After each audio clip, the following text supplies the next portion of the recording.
Okay, we can get started. Welcome to this workshop of the Hopkins School Board. We have two agenda items this evening. We'll be discussing the federal vaccine mandate as well as our end-of-year results and fiscal outlook. And so I'll turn it over to Dr. Mary Perry-Reed for agenda item number 1, our federal vaccine mandate.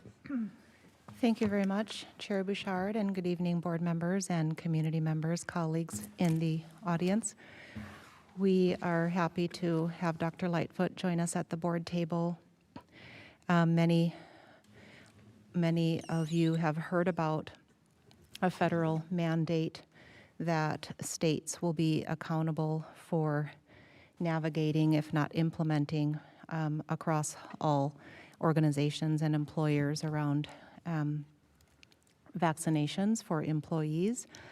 And we originally had a really tight timeline in which to move from the school board adopting a policy around the vaccination mandate and implementing the mandate, but we have now been given some extra time to discuss, to plan, to consider what implications would be, and I would love to introduce Dr. Lightfoot, who leads our COVID mitigation team at the district level, to share information with all of you and to help our board members and community members understand the current state of vaccine policy mandate.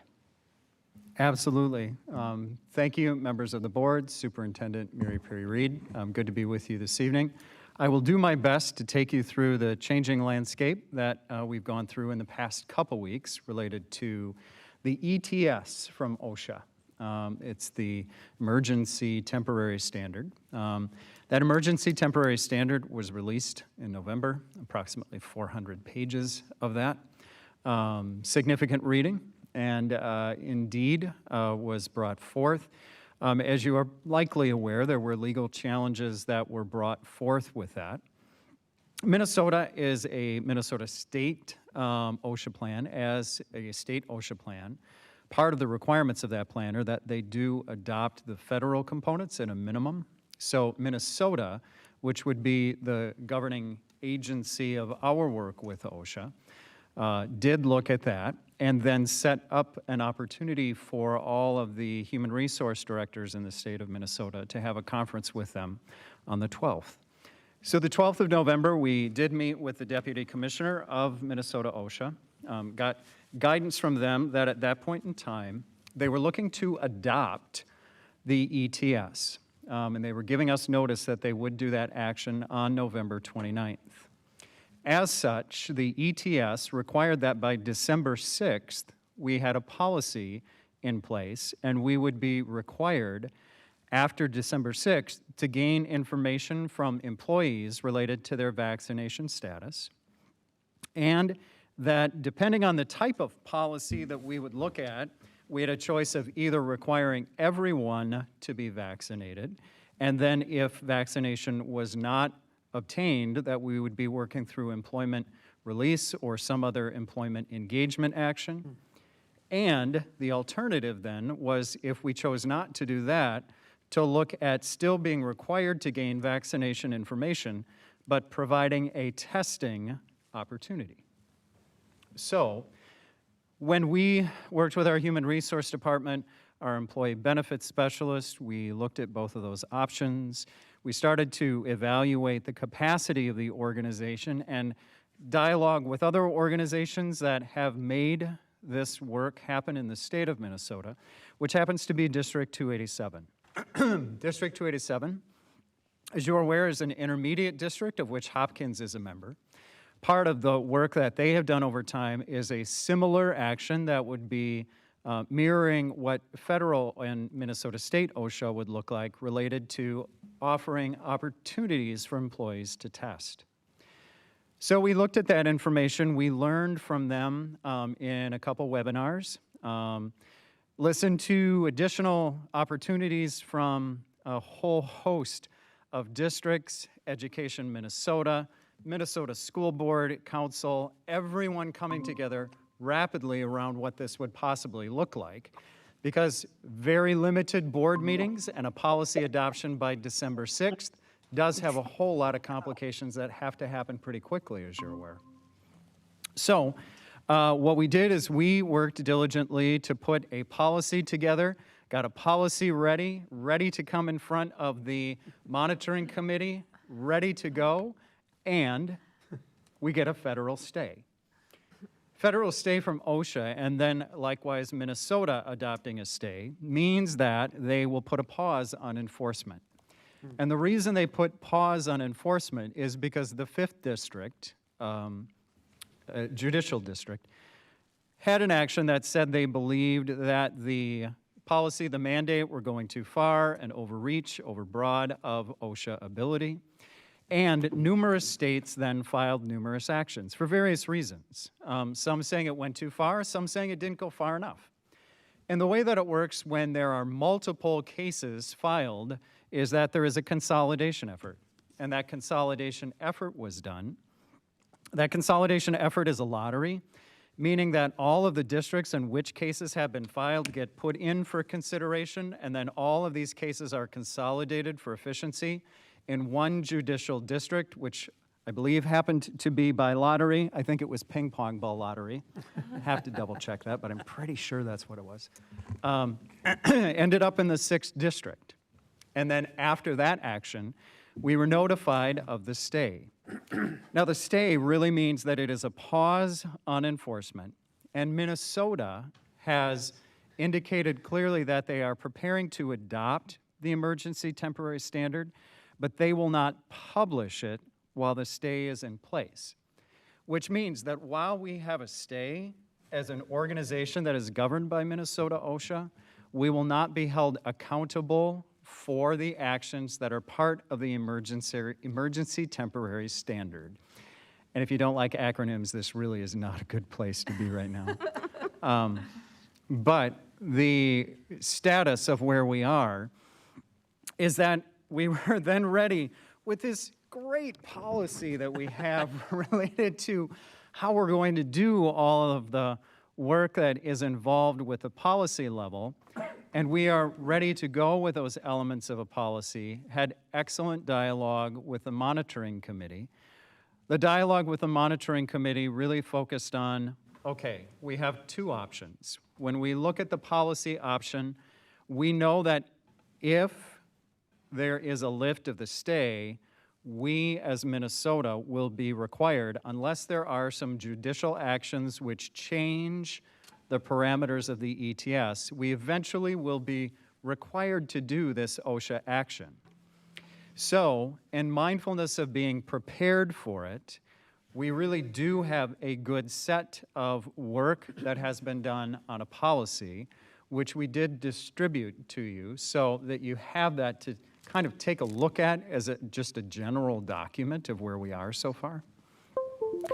And in dialogue, where we really landed was we felt that, and I'll let members of the monitoring committee speak more eloquently to it than I, but we really felt that given the choice of looking at the direct requirement and giving the options of individuals to test, that where we were leaning was more on the side of looking at giving individuals the option to test. And that as such, we would work on drafting policy that would reflect, if we were to go in direction that did allow for testing, that this is what it would look like. Now, letting you know that districts that have gone in that direction, I mean, there were some things that were very clear from District 287 when they communicated about what their experience was. Their experience was, because this requires human resources to keep on file for every employee in the district, and be mindful in Hopkins that's over approximately 1,300, that we would have to have all of that information stored. We would have to have that information verified by vaccine card or through MIC database or other actions that we could make sure, and through potential attestation, that we could make sure that we had that information on file.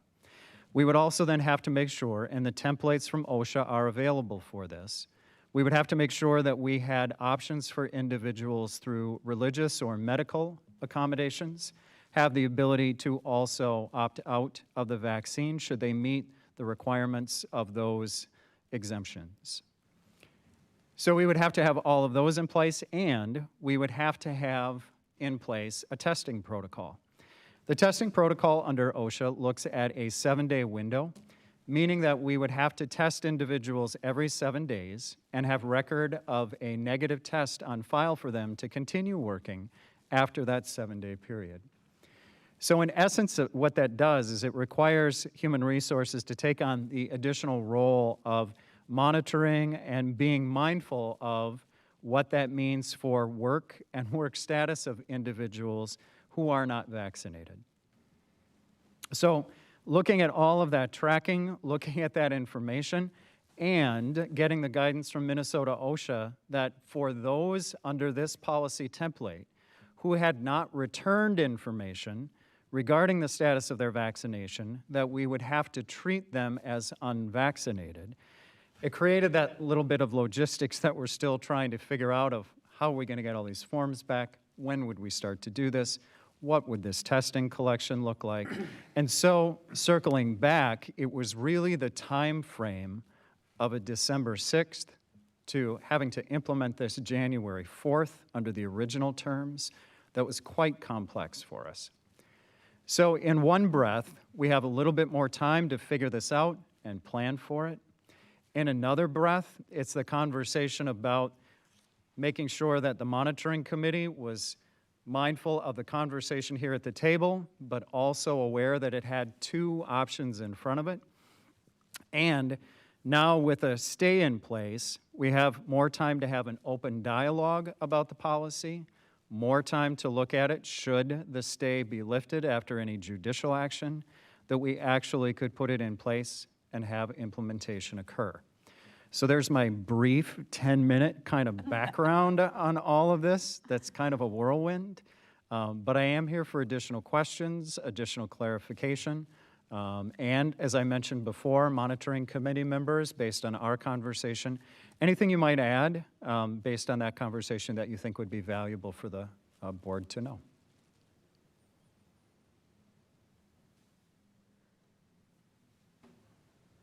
Thanks for that update.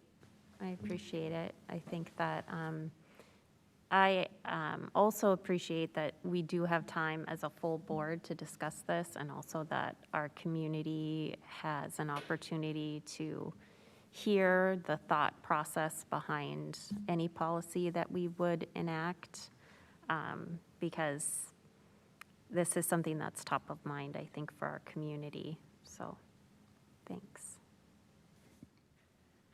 I have a legal question. So another metro area school district had voted on a similar policy.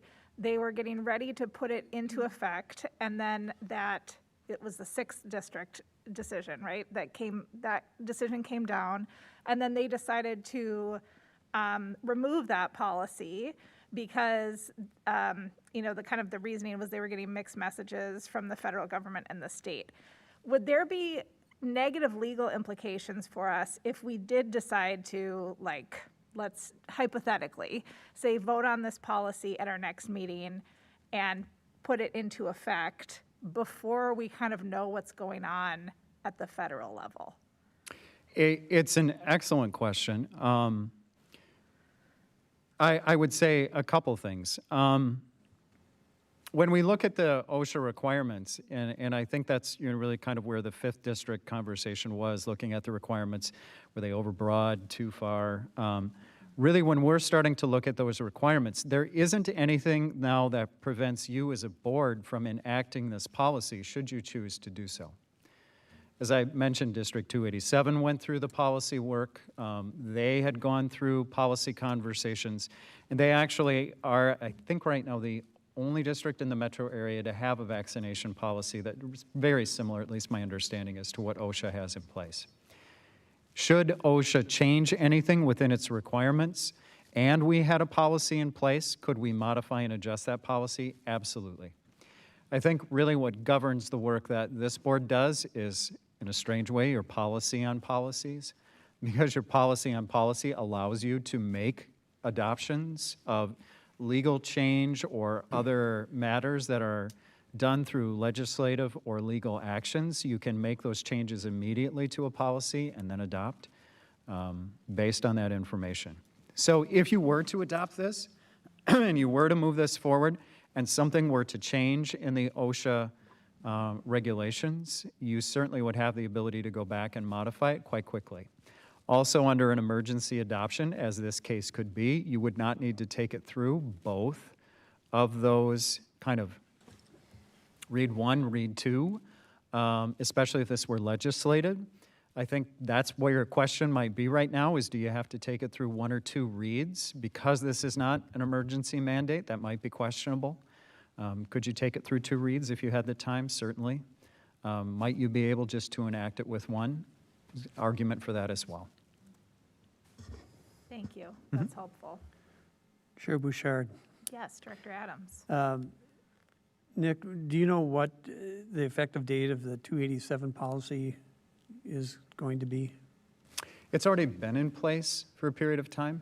Oh, it has? Yeah, they worked on that, Director Andreessen, beginning of the school year, right around September, my understanding was. Yeah, in August, at our first board meeting, started the discussions around the policy and the implementation. And it went into effect then, what, in September? Or what? Yeah, well, they started collecting vaccination records in September. Okay, And I believe the testing started then as well. what was the degree of compliance? They actually, their staff, even before the policy went in place, had a very high vaccination rate. The reasoning behind the policy was that that staff and that district serves a much higher percentage of medically fragile Right. students than others. Right. And so the staff was very proactive in making sure that they were protecting those students. They also have less safety precautions at their disposal. That masks can be difficult for a lot of students to be, for lack of a better word, compliant with or be comfortable with for an entire day of instruction. Also knowing that for that population, in-person instruction is very necessary. Right. So all those things combined made a high vaccination rate even before the policy was put in place. So Nick, we could adopt this policy tonight, right? I mean, if we wanted to. Or does it have to go through first read, second read, et cetera? You know, I would say, given that we know that there is a stay and that Minnesota Department of Labor and Industry has been very clear that they are going to, like I said, prepare to adopt, but they aren't going to publish it. We could probably do it in two reads because it not being an automatic implementation standard. You certainly could if you wanted to. I think the other thing that we learned from District 287 was that, like anything, if you look at the additional requirements of this, it does not come with additional funding. And the piece about the funding element that is important is that District 287 hired at least one, if not two individuals to help them manage the volume of the tracking that needed to occur and the testing coordination that needed to occur for the individuals who were not yet, had not yet reported and or were not vaccinated. The other thing that I should at least make you aware of as well is that the point of clarification that needs to be made legally is who is responsible for the actual cost of the test. Yeah. The actual cost of the test, at least depending on if there are now, and we're getting information from Minnesota on testing agencies that will have a contract with the state of Minnesota that are possibly available for testing services. But those tests can range anywhere from $75 to $150 per test. And on a weekly basis, depending on what that looks like, if you're looking even at 10% of your employees who are not vaccinated that you would need to then test for at 1,300 employees, 130 individuals at $100 per test can let you know what that would look like real quickly on a weekly basis, depending on who has to pay. Does the policy have any sort of duration or frequency of testing that's required? Yeah, that's under the temporary standard guidelines, and that's every 7 days. Every 7 days? 7 days. All right. Nick, could you explain a little bit on how that works when you get the test back, in most cases, versus when you would need to make a decision of if that individual employee will be able to work that following week? Because that's one of the challenges that we spoke to on the monitoring committee, because I believe you had stated that you can average 4 to 10 days in getting some of those tests back. Yeah. Could you clarify? Yep, on extreme cases, we've had those. We've also had contaminated tests where they needed to retest because the test was inconclusive. So those are the ones that get to be a little bit more complex. Generally, if we look at responses in general, most come in within a 48-hour window.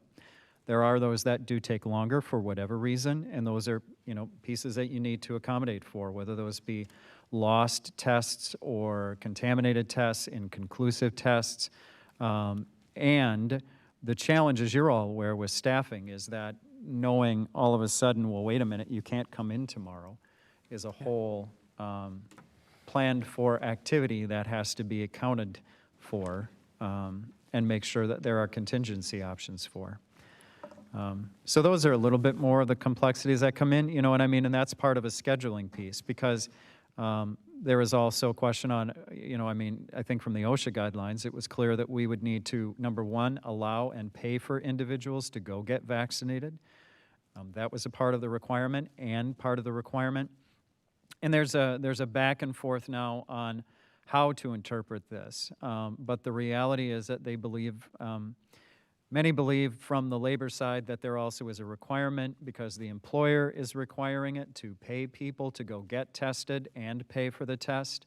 Management side is saying that might not be applicable and that employees might be responsible for the cost of that.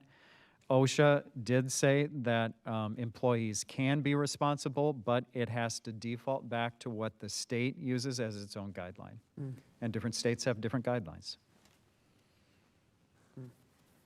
One of the what- things, I'm sorry. I'm sorry, go ahead.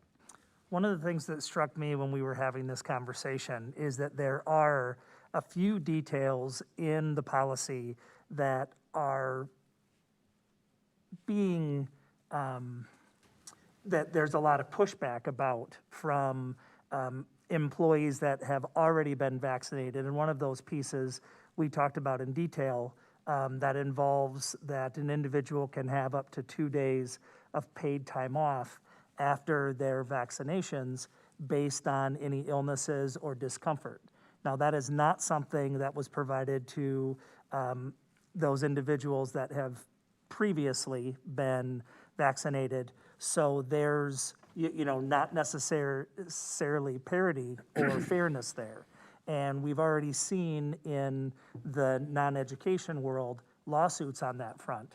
And you are definitely going to see more of those. And I think it's these small little details that that you're mentioning that made me feel very uncomfortable about jumping into this policy right now unless it becomes mandatory, because there are so many pieces to it that are, number one, we have no idea how much it's going to cost and who's going to pay for it.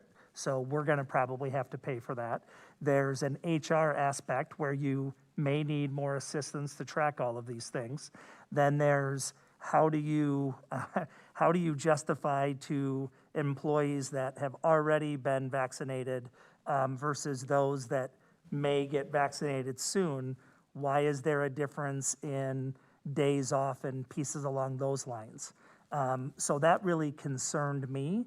I think it does give us an opportunity to take our time because we know the 6th District is a little bit more conservative historically, that there is likely to be some pushback or change to this. This gives us a lot of time to go through and make sure that we feel that we can execute and sustain all the pieces if we would go forward with any type of vaccination mandate. Because I think there's both legal and economic ramifications. Thank you. That's also important context.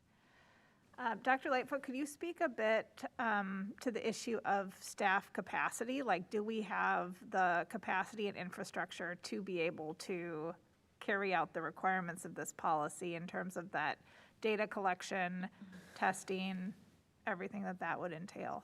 Yeah. Quite frankly, it will be extremely challenging given the level of staffing that we have right now to support what is needed. We would need to bring on additional individuals for whatever period of time while this works its way through. There again, I look to our partner in District 287 who did experience this, mentioned that yes, their need was high, it got higher, and then it has now waned as they've gotten through more individuals who are now vaccinated, everything's kind of in. So their volume is less now than it was when it was originally implemented. So it's most likely that there will be a need where it will ebb and flow and start maybe larger, get smaller, and of course we'd have to respond accordingly. The last time we spoke about staff vaccination rates at this table, the estimate was 85 to 90%.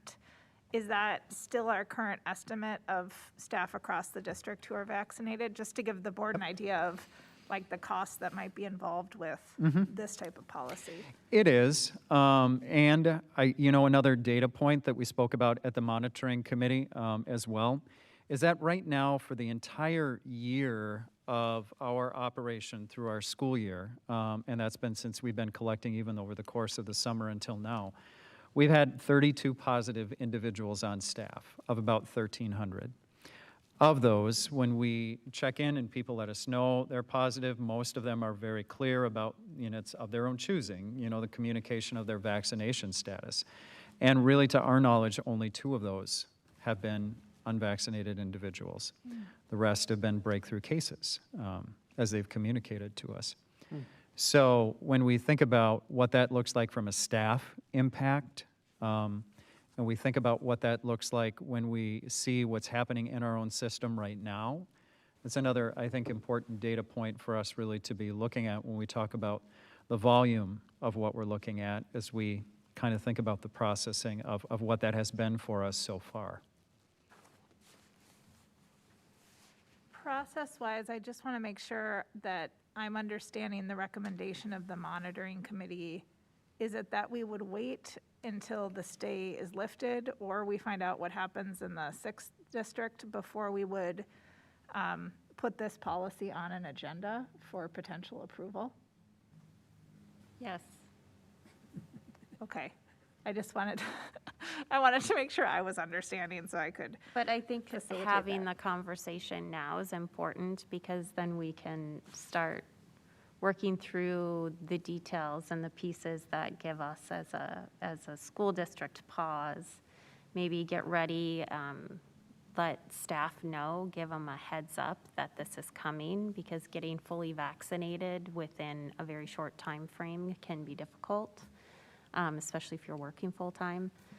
And I also just had a couple clarifying questions for you around, I remember discussing funding for this, and of course, we all know that school districts get to deal with unfunded mandates all the time.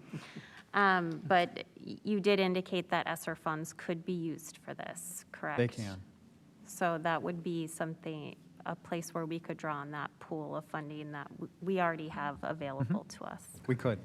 And then I did have a question around something that Director Kuhl brought up about the being liable for parity with staff. Is that something that if it's mandated that we have to provide, given the time off situation, are we legally liable, or would a federal agency that required us to do this be liable? The way that the emergency temporary standard is written is that individuals who were not vaccinated, who went to get vaccinated based on our requirements, do state that they would have 4 hours of paid time.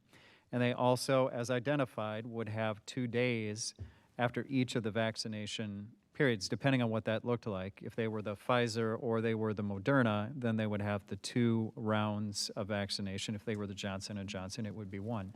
But they would have those days available to them should they need them after the vaccination. I mean, so those are requirements of OSHA that we would be responsible for enacting. If individuals have sick leave, then they would use that sick leave, and we can require them to use that sick leave. However, if they do not, then they would get those days still paid, and we would then have to provide that sick leave if their sick leave were presently expended. So who would then be liable if an employee brought some sort of action against us for providing days off for one employee and not for another? That one's an interesting question because, and here's even more of the complexity. The complexity is that it's still a question of, is that an arguable bargaining term and condition of employment? Meaning that, would it be something that our unions could negotiate, that something like this might be provided for all individuals? And certainly, the initial reads are that, yes, this could be a term and is likely to be a term of condition in employment simply because it is so new and being imposed upon. So I would say the argument really will go back to what we've done with our unions and what our agreements are with our union. If we refuse to bargain in that, then that would be against us and would be an action of not bargaining in good faith. And just to clarify, you have been in discussions with our union about this policy, correct? Yeah, we did, and like I said, we were with Education Minnesota Legal Counsel as well as Minnesota School Board Association Legal Counsel on a school law seminar where all of these discussions were coming back and forth. And Education Minnesota is very strongly in support of the vaccine mandate. So they do not have and are not concerned about that vaccine mandate. Part of where we may get into some of those conversations and not yet that level of detail is what Director Kuhl points out, that we might have to have some of those conversations at a later point in time, depending on what this looks like when it's fully implemented. So those could be open terms and conditions that we'd have to look at. Great, thank you. Mm-hmm.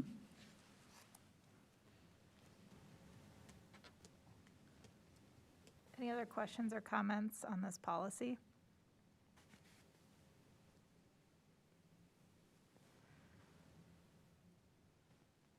Thank you. Thank you, Dr. Lightfoot. It was, like you said, great to have the opportunity to discuss this before we'll have to vote on it at a future meeting after that stay is lifted. So appreciate the context. Thank you. We'll keep you posted along the way. Excellent, thank you. All righty. Thanks, Nick. So we'll move on to our second workshop agenda item, which is our end-of-year results and fiscal outlook. And I will pass it back to Dr. Mary Perry Reed. Thank you, Chair Bouchard. So our Business Services Department has been working with our auditors to review our budgeting and fiscal management practices over the past year. And although the report is not yet fully complete, we do have some preliminary information that we wanted to be prudent to share with our board and community members. We have some preliminary end-of-year results, as well as highlights of our fiscal outlook moving forward. It's been a really challenging year, from engaging in budget reductions and right-sizing to finally bring expenditures in alignment with revenues, and also receiving federal and state stimulus dollars to help us meet pandemic-induced needs.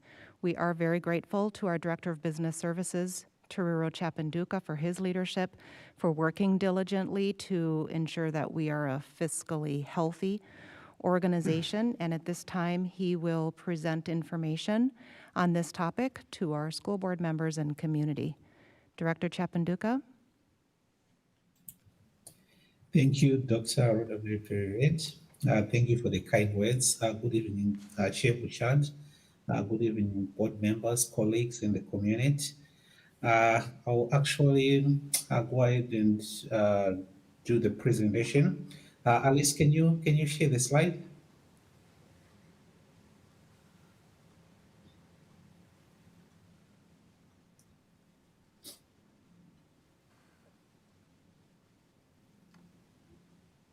Okay, thank you, Alice. So what I have here is I will start with some historical context, just in consideration of uh, our fiscal health, in consideration of some of the one-time funding resources we have received from the federal government, and how those have impacted our current fiscus, as well as what it looks like going into the future. So the first slide deck you see right here is an all-fund revenue analysis over a period of time between 2008 and 2021. And context to this, you'll see as we move into more further discussions, what this kind of means, where we are. And I don't know if some of you remember that at one point in time, around 2008, 2009, 2010, K-12 districts received the stimulus package, which was to aid districts during an economic challenge, just like what has happened recently with our infusion of federal funds between the coronavirus relief funds, the ESA funds, and the ARP funds. So the slide deck you see here, and the slide you are looking at right now, it shows our different revenue sources. The orange reflects our local sources. The gray reflects our state sources, and the yellow reflects our federal sources. And as you can see, around 2008, 2009, 2010, when we actually received state and federal additional resources to supplement our budgets. You can see a spike going up within the federal and state sources, as well as a solid local sources. And then as you go through the years, those funds stopped coming into districts, and you can also see that the first federal sources also started going down. And then fast forward to fiscal year 2020, fiscal year 2021, you can start to see a spike upwards due to the additional resources we received both at state and at federal level. Next slide, please. The next chart you see is a comparison in general fund and fund balance trends. The blue line shows us the expenses. The orange line shows us the revenue. And there's a gray line, like at the bottom, across that chart, which shows us the fluctuations in fund balance. Again, back to context, when you start to look at 2007, 2008, 2009, you can see that our revenues actually were higher than our expenditures. And then as we start to proceed beyond 2010, 2011, when those resources stop coming into district, you start to see a spike where revenue start to actually decrease and expenditures are higher. And then as you move along throughout the period to 2018, 2019, you can see that there's a trend of expenditures overrunning revenue. And then fast forward to 2020, 21, you start to see there's a slight spike in revenue, and expenditures are lower. And part of it is because of the new dollars which were infused, as well as some of the structural changes we made with redesigning our operations, and the reductions we made within our budgets. You can go to the next slide. The next graph, I don't know if you can see very well. Yeah, could you expand that? I can hardly see anything. Are you able to expand it on this?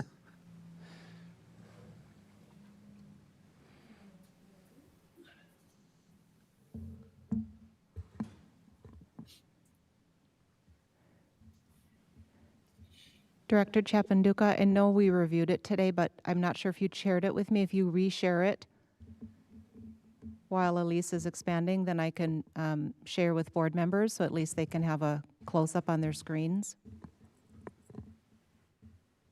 I just shared with you. Thank you.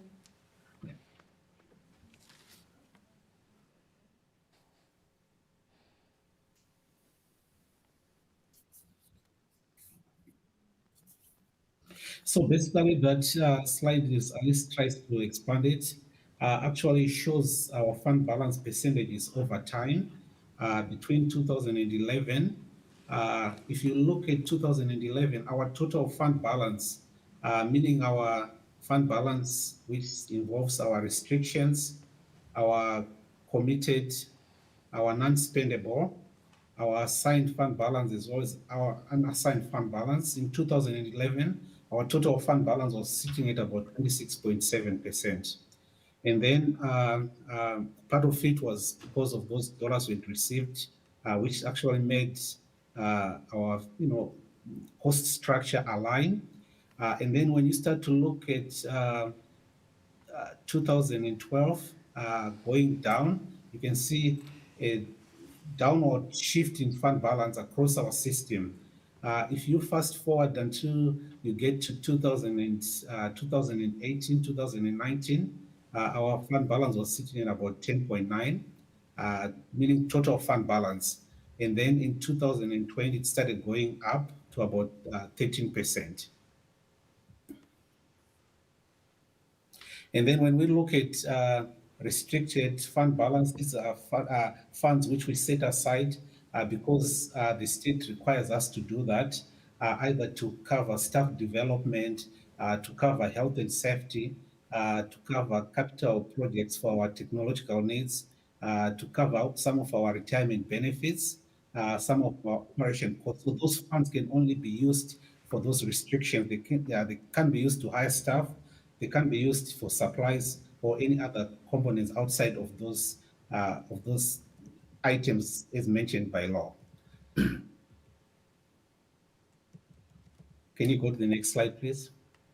So the next slide actually shows the unassigned fund balance.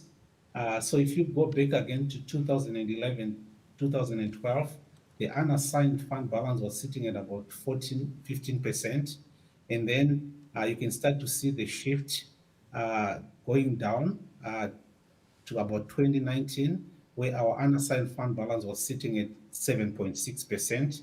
And then as we started restructuring our district and making sure that our revenue are aligned with the expenditures, you can start to see our fund balance going up. So as of fiscal year 2020, our fund balance was sitting at 8.4%. That means the unassigned fund balance. Next slide. So the next slide actually shows a comparison between our district in comparison to our PA Metro district. So I picked up a number of school districts, which includes St. Louis Park, Richfield, Orono, Minnetonka, Minneapolis, Eden Prairie, Wayzata, Bloomington, Edina, and Eastern Carver. And as you can see, the other school districts are in orange and Hopkins is in green. So what that just reflects is the level of current fund balance in comparison to surrounding school districts. We're actually like in the bottom three of the 10 school districts in the metro we picked when it comes to fund balance reserves in our operations. You can go to the next slide, please. So this slide I put together just to give some context to what we are facing as a school district, not just Hopkins, but other school district too, in regards to the dollars we received, which have helped us maintain our cost structure. But those resources are one-time resources, which are actually used to supplement our current operations, but those resources are not continuous, they are not infinite. So as you can see here, with the coronavirus starting in 2020, and we started getting injections of additional dollars in 2021, we start to see a spike of our revenue trends. Those dollars have to be spent by 2024. So as we try to identify some of the cost savings we are seeing in our operations, we just have to now or forehead that we might end up in a funding cliff if we are not careful on how we are allocating our resources. And this did happen when we received the 2008 federal stimulus, as you saw on some of my charts, when it became disruptive for school districts. There was stagnant pay for employees, there were chaotic budgets, and we're actually kind of coming out of that. And there's a possibility that if we are not careful with how we are aligning resources and how we are allocating resources, federal funding cliff may become reality. The next slide actually shows our general fund revenues for fiscal year 21. Preliminary is reported by the auditors. So the slide you are looking at right now is just showing our revenues as broken down. So when we compare fiscal year 20 and fiscal year 21, you can see that our property taxes increased by about 18.8%, which was an increase of about $5.3 million. When you look to our earnings on investments, our earnings on investments went down by about 3.3%. We are also very conservative with how we actually invest any remaining resources, whether they are coming from bond proceeds, and also looking at the trends. So there was a slight decrease in the earnings. When we look at our other revenues went down by 26.8%. Other revenues include, some of the student activity fees we collect from families. Due to the pandemic, we ended up not being able to perform some of the activities, so we ended up refunding families some of those fees, which actually did a disservice to our revenue bottom line, leading to a reduction of about $1.1 million. We are hoping that as things solidify, as operations normalize, we'll start to actually gain some of those revenues. On the state sources, our revenues went up by 3.3%, or $2.1 million. State sources include our state aid, some of the state grants we receive, as well as some of the basic formula allowances. Our federal sources went up by 33.2%, about $1.3 million, which also includes some of our title grants, as well as the coronavirus relief funds we received, the ESA funds we received, which are actually shared between the state and the federal sources.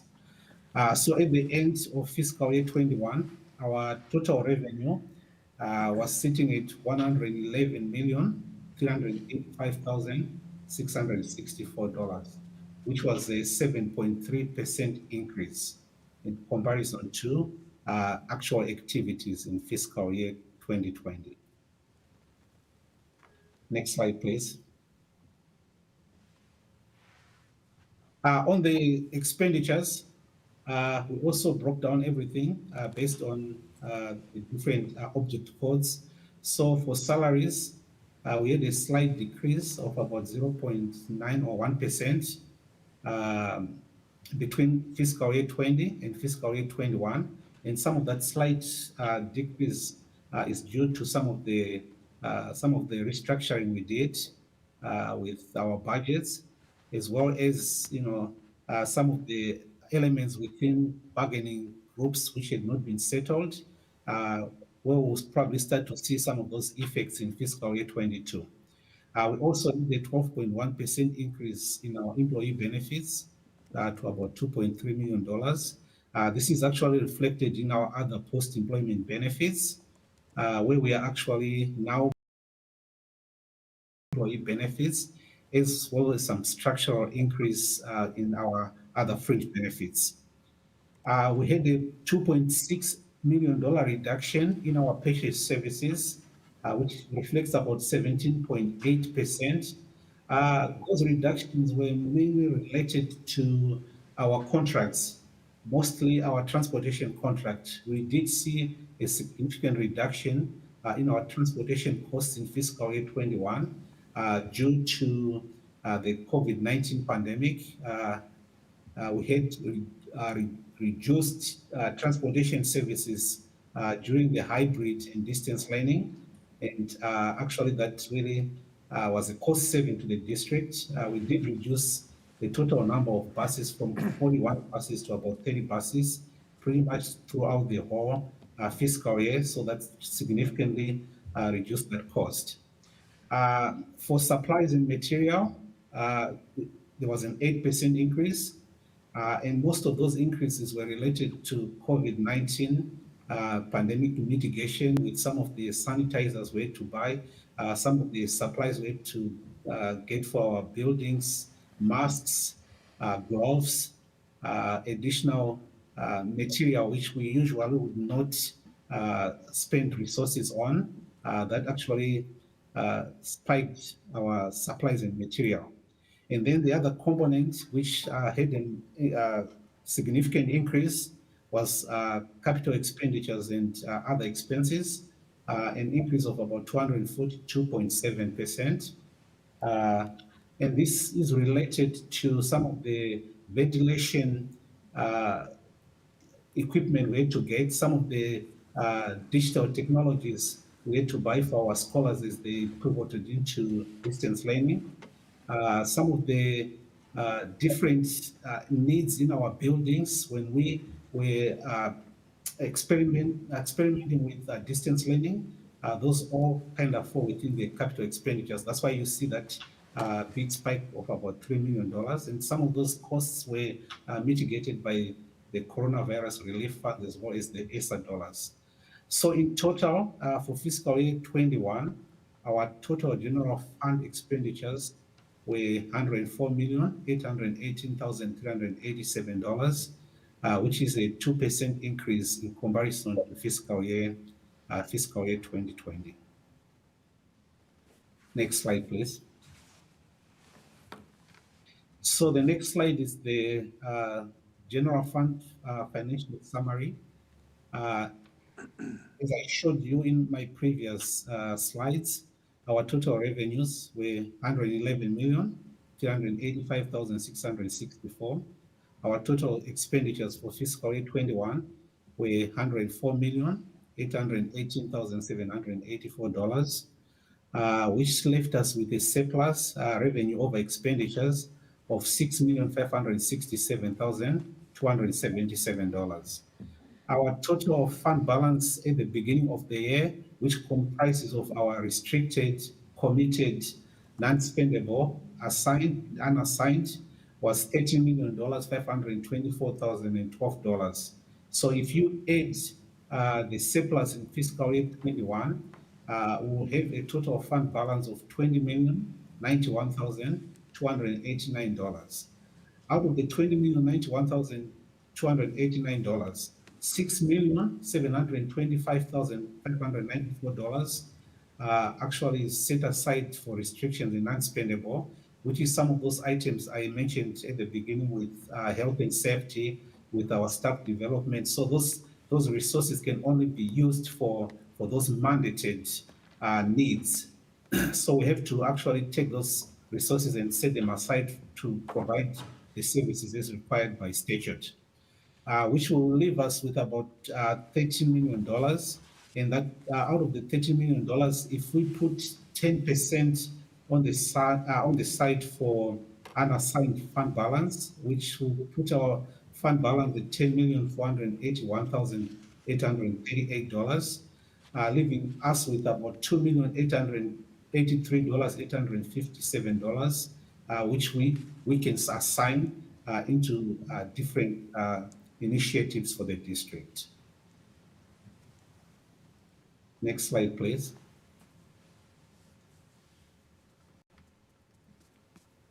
The next slide is reporting on our proprietary funds, so food services. In food services, our fiscal year 21 total revenue, we had $3,493,767. Our expenditures were $3,624,590. So we had a deficit in our food services. Our expenditures ran over our revenue by $130,823. At the beginning of the year, our fund balance was sitting at $975,725.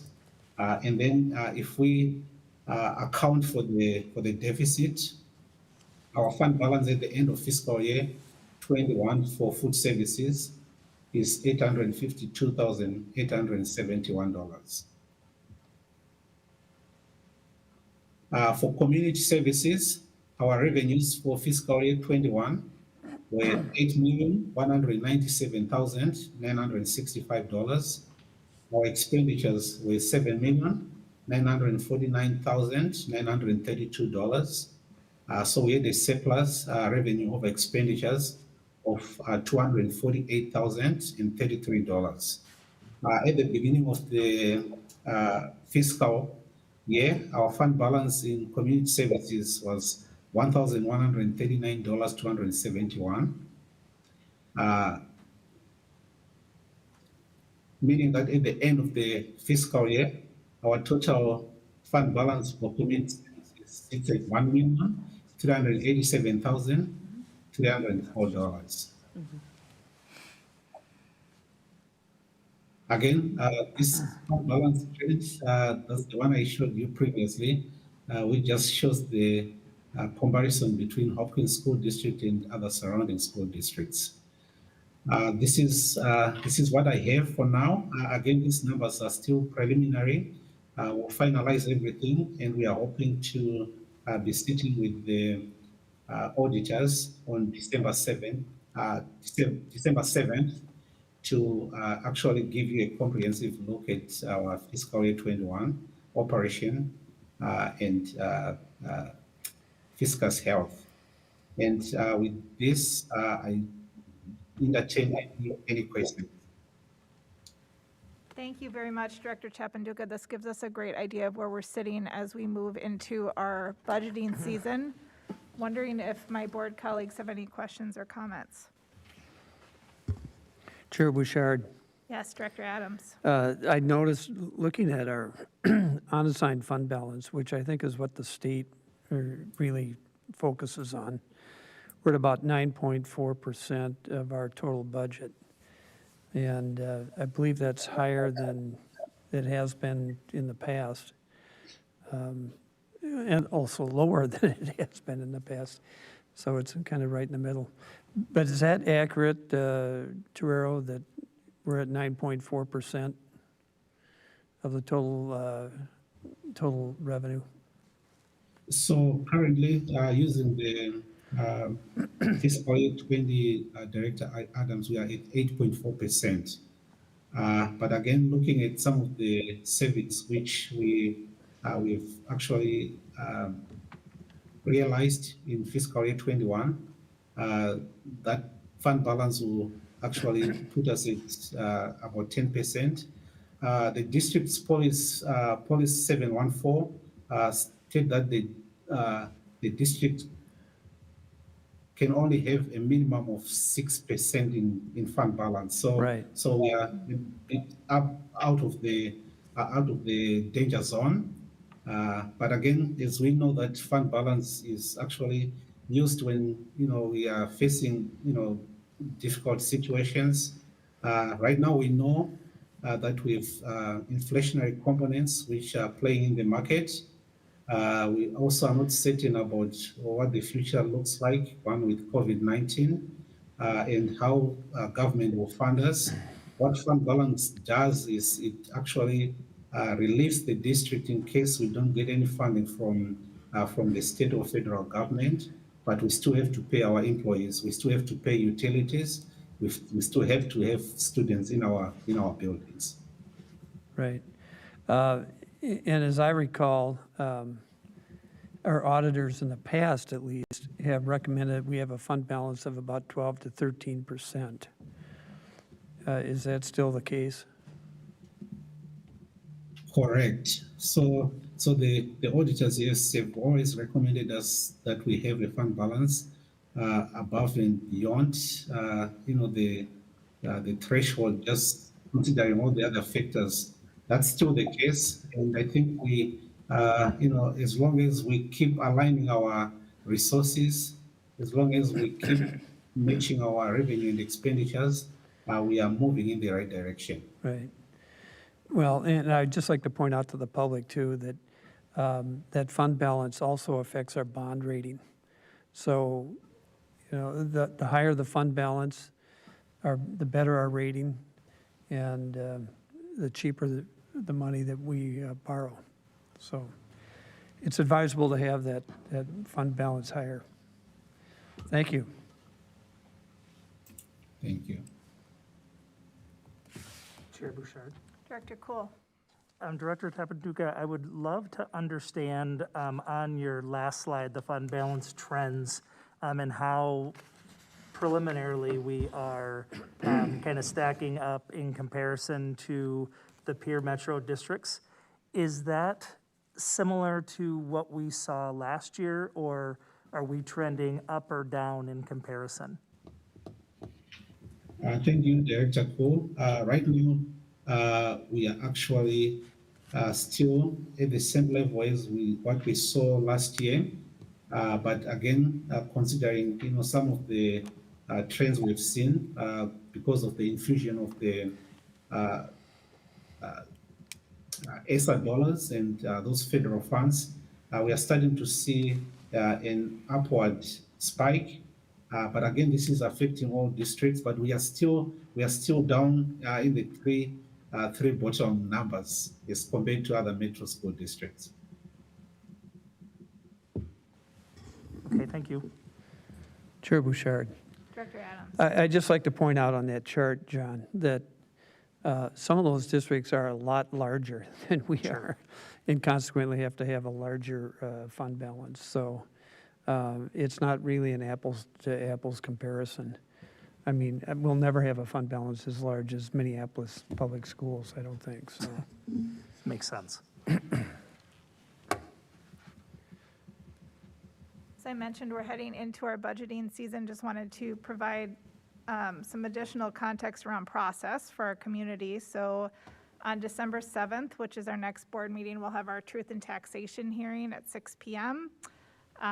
Before that, at our workshop starting at 5 p.m., we'll discuss our audit report with our district auditors, and then we'll accept that report during the meeting. We'll receive another budget update on the 14th, and then in January, we'll receive the recommendations from our Citizens Financial Advisory Committee, and then that kind of officially kicks off our budgeting process between January and March. So just so you know what to expect and what's coming up. Any other questions or comments from my board colleagues before we wrap up our workshop?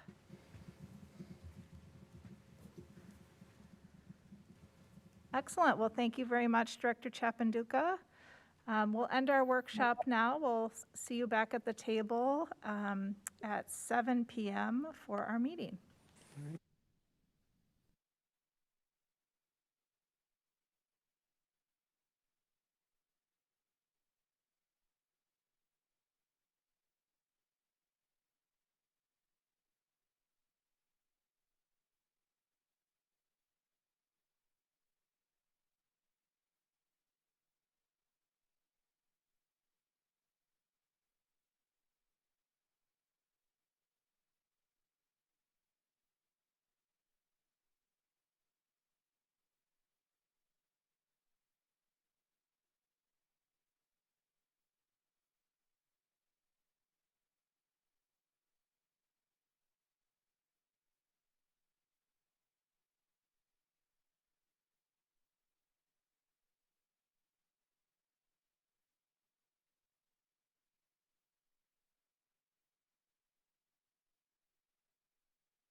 This meeting of the Hopkins School Board is called to order at 7 p.m.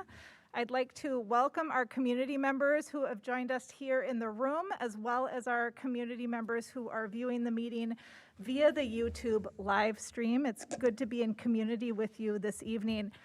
Our next agenda item is open agenda. We have a rather packed open agenda this evening, and for our first open agenda item, I will turn it over to Vice Chair Andreessen. Thank you, Chair Bouchard. It is my pleasure to announce that Treasurer Steve Adams has been awarded the Minnesota School Boards Association's highest honor, the All-State Award. Oh.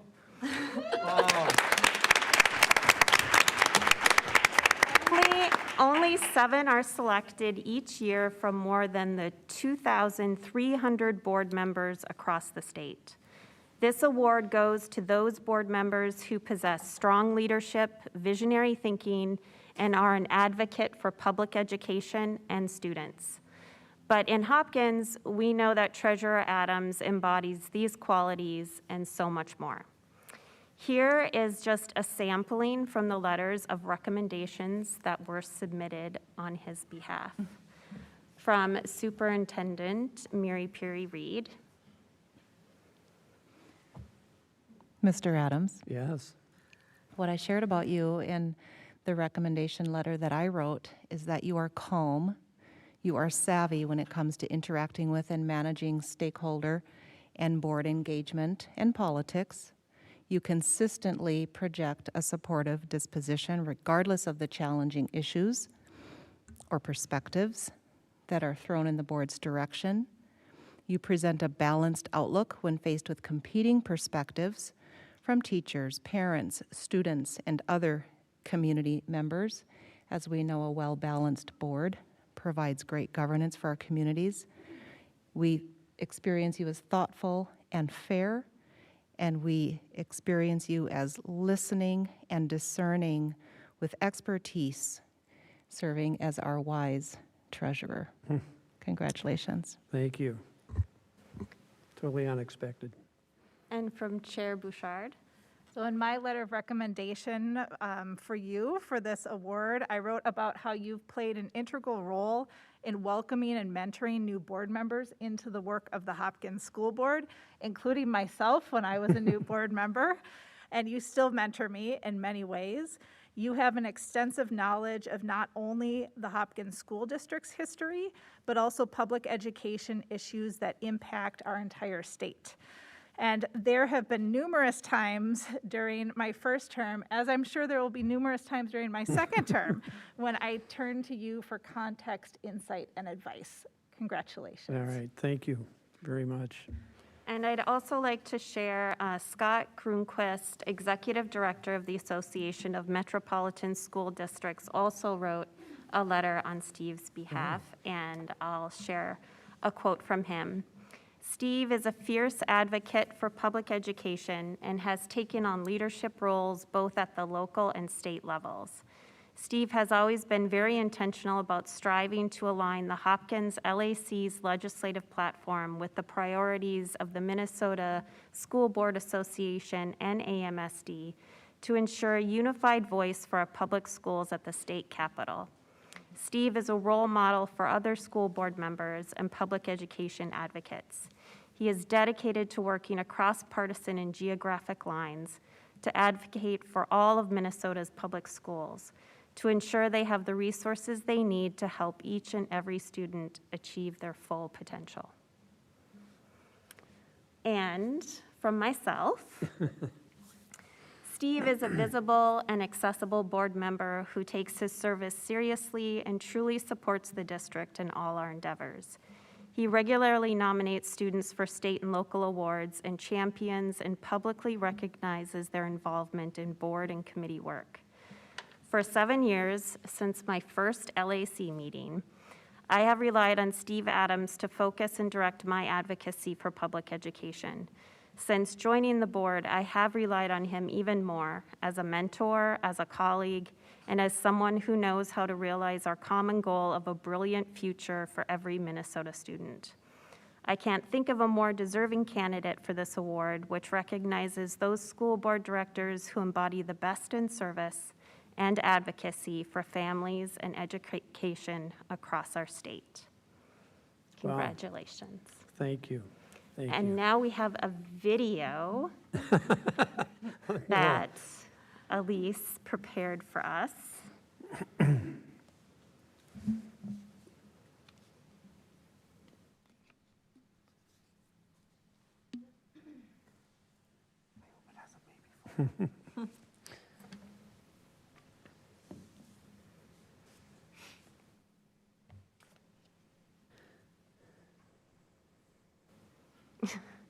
Technical difficulties. I also want to take a moment to thank everyone who came to also celebrate Director Adams. And as we wrap up this portion of open agenda, if you don't want to stay till the end of our meeting, there is cake at the back that you can enjoy a piece on your way out. Sorry, Steve, you have to wait until the end. Yes, you do. Yes.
Thank you, Chair Bouchard. Could I say a few words? Absolutely. Okay. Well, you don't do this for awards. You do it because you're passionate about public education, and I am. Having been through public education myself, and then having 2 kids go through it, it's a very important function of our society. And I have my wife to thank for a lot of this, because I rode her coattails to be on the school board. So Donna, if you're watching at home. Oh, she is? Here. I remember when I was campaigning and I went to someone's house and they said, I introduced myself and I was going door to door and I said, I'm Steve Adams, I'm running for school board. And they said, are you related to Donna? I said, yeah. Oh, well then you got my vote. You know, I didn't have to say anything else.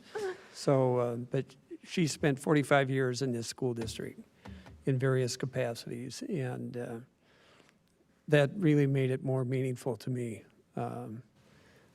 to become a school board member. So thank you for everyone that nominated me. And as I concluding 10 years on the board, it's hard to imagine. When I first was thinking about running, John Schultz, who was the director or the superintendent at the time, said, just give me 2 good years, Steve, just 2. And here I am 10 years later. But thanks to everybody that nominated me and has supported me during those 10 years. Thank you.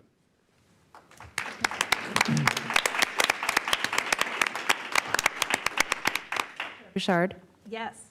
we also want to acknowledge our colleague Catherine Callahan has mentioned in the chat, wishing Steve sincere congratulations on this well-deserved honor. It's a pleasure to work with you on the Legislative Action Coalition. All right, great, thank you.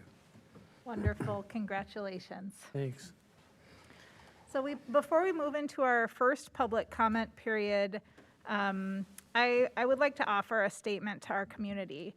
So to all of our community members who have reached out about the recent unrest at Hopkins High School, while this is not an agenda item tonight, I want to let you know that I hear you and I share your deep concern about both the mental and physical well-being of all of our children. As I speak with board members and principals in surrounding districts, I've learned that conflict and fights have been regular occurrences this fall, including in schools with regular police presence. The mental health needs of many of our youth across the metro area are acute, and most districts are grappling with these same issues. I say this not at all to minimize our problems here in Hopkins, but to provide important and frankly very troubling context. As a district community, we need to take this very seriously, and we are. As a board, it's our role to partner with our community and district leadership team to do what's in our governance purview, including policy and budget decisions, to support our students and staff safety during this incredibly challenging year.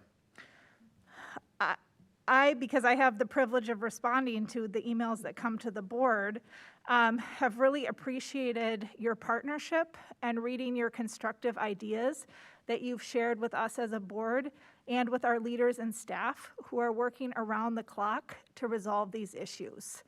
I know that you are seeking specific information on how the high school will move forward in the immediate future. And in a few moments during her superintendent's report, Dr. Mary Perry Reed will share some of these actions. In order to inform our board's next governance steps, which include policy and budget decisions, it's really crucial that we as a board and as a community have a holistic and detailed conversation about student safety in Hopkins so that we all understand the realities and the nuances of what we're experiencing as a community. So to that end, I'm currently working with Dr. Mary Perry Reed, Principal Ballard, and our district safety team on a board workshop discussion that will take place on December 14th. And the agenda and link to view it on YouTube, or of course, you're always welcome to attend both our workshops and our meetings in person, Those things will be posted on the school board page of the district website once we have that prepared. Of course, there are specific operational actions that will be taken by the high school leadership team in partnership with district leadership before December 14th. December 14th is our opportunity as a board to really delve into these complexities so that we know what our next governance steps are coming out of this situation. So with that, we'll move into our open comment period. So the board hosts 2 public comment periods per meeting. The first period takes place now during open agenda, and that is for comments related to items on the agenda. And I have 1 public comment card related to items on the agenda. The second period will take place at the end of the meeting, just prior to adjournment. And during this period, we will hear public comment on items not on the agenda. And I'm going to double check my notes here. I have 8 public comment cards for items not on the agenda. Each period will be a maximum of 30 minutes long. Speakers will limit their comments to 3 minutes, and I'll set a timer, and so you don't have to keep track. I will keep track for you. Public comment is for input only. This is not a question-answer session, a time for debate, or a dialogue session. Members of the school board will not respond directly to public comments that are made at this meeting. A district representative will, however, follow up with you because you've left your information on the public comment card. No specific action will be taken at this meeting in response to comments that are made or issues that are raised during the public comment period. If the board determines that action is appropriate, that action will occur at a future board meeting. I will recognize 1 speaker at a time. Only those speakers who are recognized will be permitted to speak.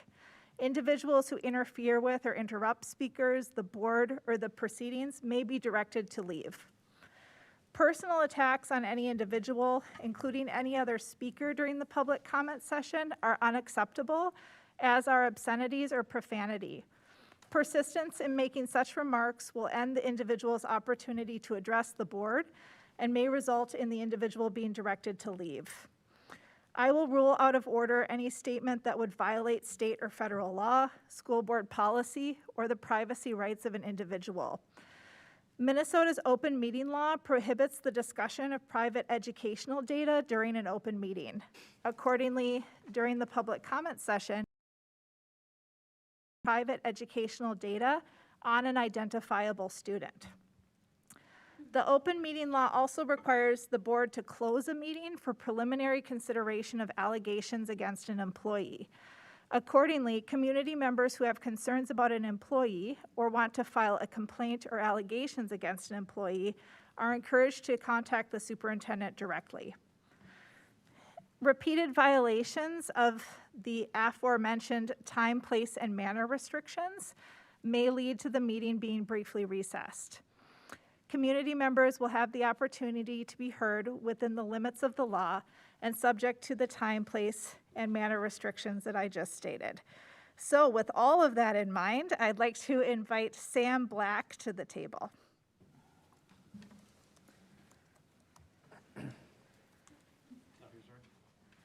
Thank you. Hi, welcome. Good evening. Good evening. Good evening, members of the school board and administration. My name is Sam Black. I'm a parent of 4 kids in the Hopkins School District. So today I have a message about transparency and process that I wanted to bring up. Details matter. I think that the school district is rushing into the decision to change start times and grade configurations, especially with all the distractions going on this week. I don't think that our community knows what's going on. I know that you guys will carefully lay out the community participation components of all the work that's gone into the decisions that are before you tonight. There were surveys, I was a part of a visioning session 2 years ago that first discussed some of these. I understand that, and the results of all that research, although mixed and not unanimous by any means, they pointed the district to what appears to be a switch to 9th graders and 6th graders, moving up to the other schools, and also flip-flopping the early and late start times for both the secondary and elementary students.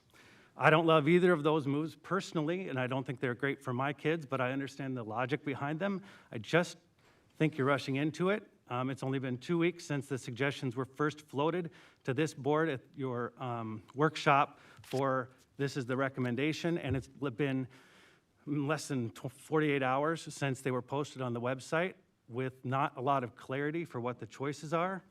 I read the board packet that supposedly outlines these decisions, and it's really unclear what they are and what they mean. So why am I here? Because I am imploring the members of this board to hold the administration accountable, to make them answer important questions and hopefully explain what it means by add calendar days on one of the options that's in front of you for switching the school start times. There's a choice for the secondary, which says add calendar days and doesn't explain what that means. Are we going to go into June now, or are we going to take away Friday flexes, which would be fine with me, but I just don't know what the plan is. And I think that the general public, you guys as board members, and certainly all of our students and educators deserve to see and should see the details of this recommendation before you vote on it. And so just having a discussion tonight saying, here's our top choices is fine, but I would really, really recommend that you table the vote until after you have a chance to get feedback from the general public on it. Just 2 weeks even, just so that we can see what those start times are. What time am I gonna have to get my kindergartner on the bus in the morning? What does that mean for me after school when when I have to be a parent after school at 2:30? Thank you, Mr. Black. Instead of 3. So thank you very much for your time. I appreciate it. Good Thank luck with you. your vote. Thanks Thank for you. being Thank you. here. Next, we'll move to our reports. We'll start with our student board representatives' reports. We're so excited to have 2 of our student board reps at the table this evening. Do we have a student board? Angel is with us, I see, on the Google Meet. So who's starting this evening? Oscar. That would be me. Thank you, Chair Bouchard. Hello, everybody. I'm Oscar Wolf, a junior board representative. I have 2 main topics I'd like to talk about tonight, the first being vaccination at the high school. Student Council held a vaccination fishbowl, which is like a conversation structure this last Friday, where we invited both vaccinated and unvaccinated people to share their opinions. Some of the main points brought up by unvaccinated people for why they don't want to get vaccinated. A lot of them didn't really see the point if you can still get sick. If it's not foolproof, why bother? They were concerned with how quickly it was made. They were also questioning why, I don't know if this is still true, but at the time of the conversation, Minnesota was #1 for infection rates.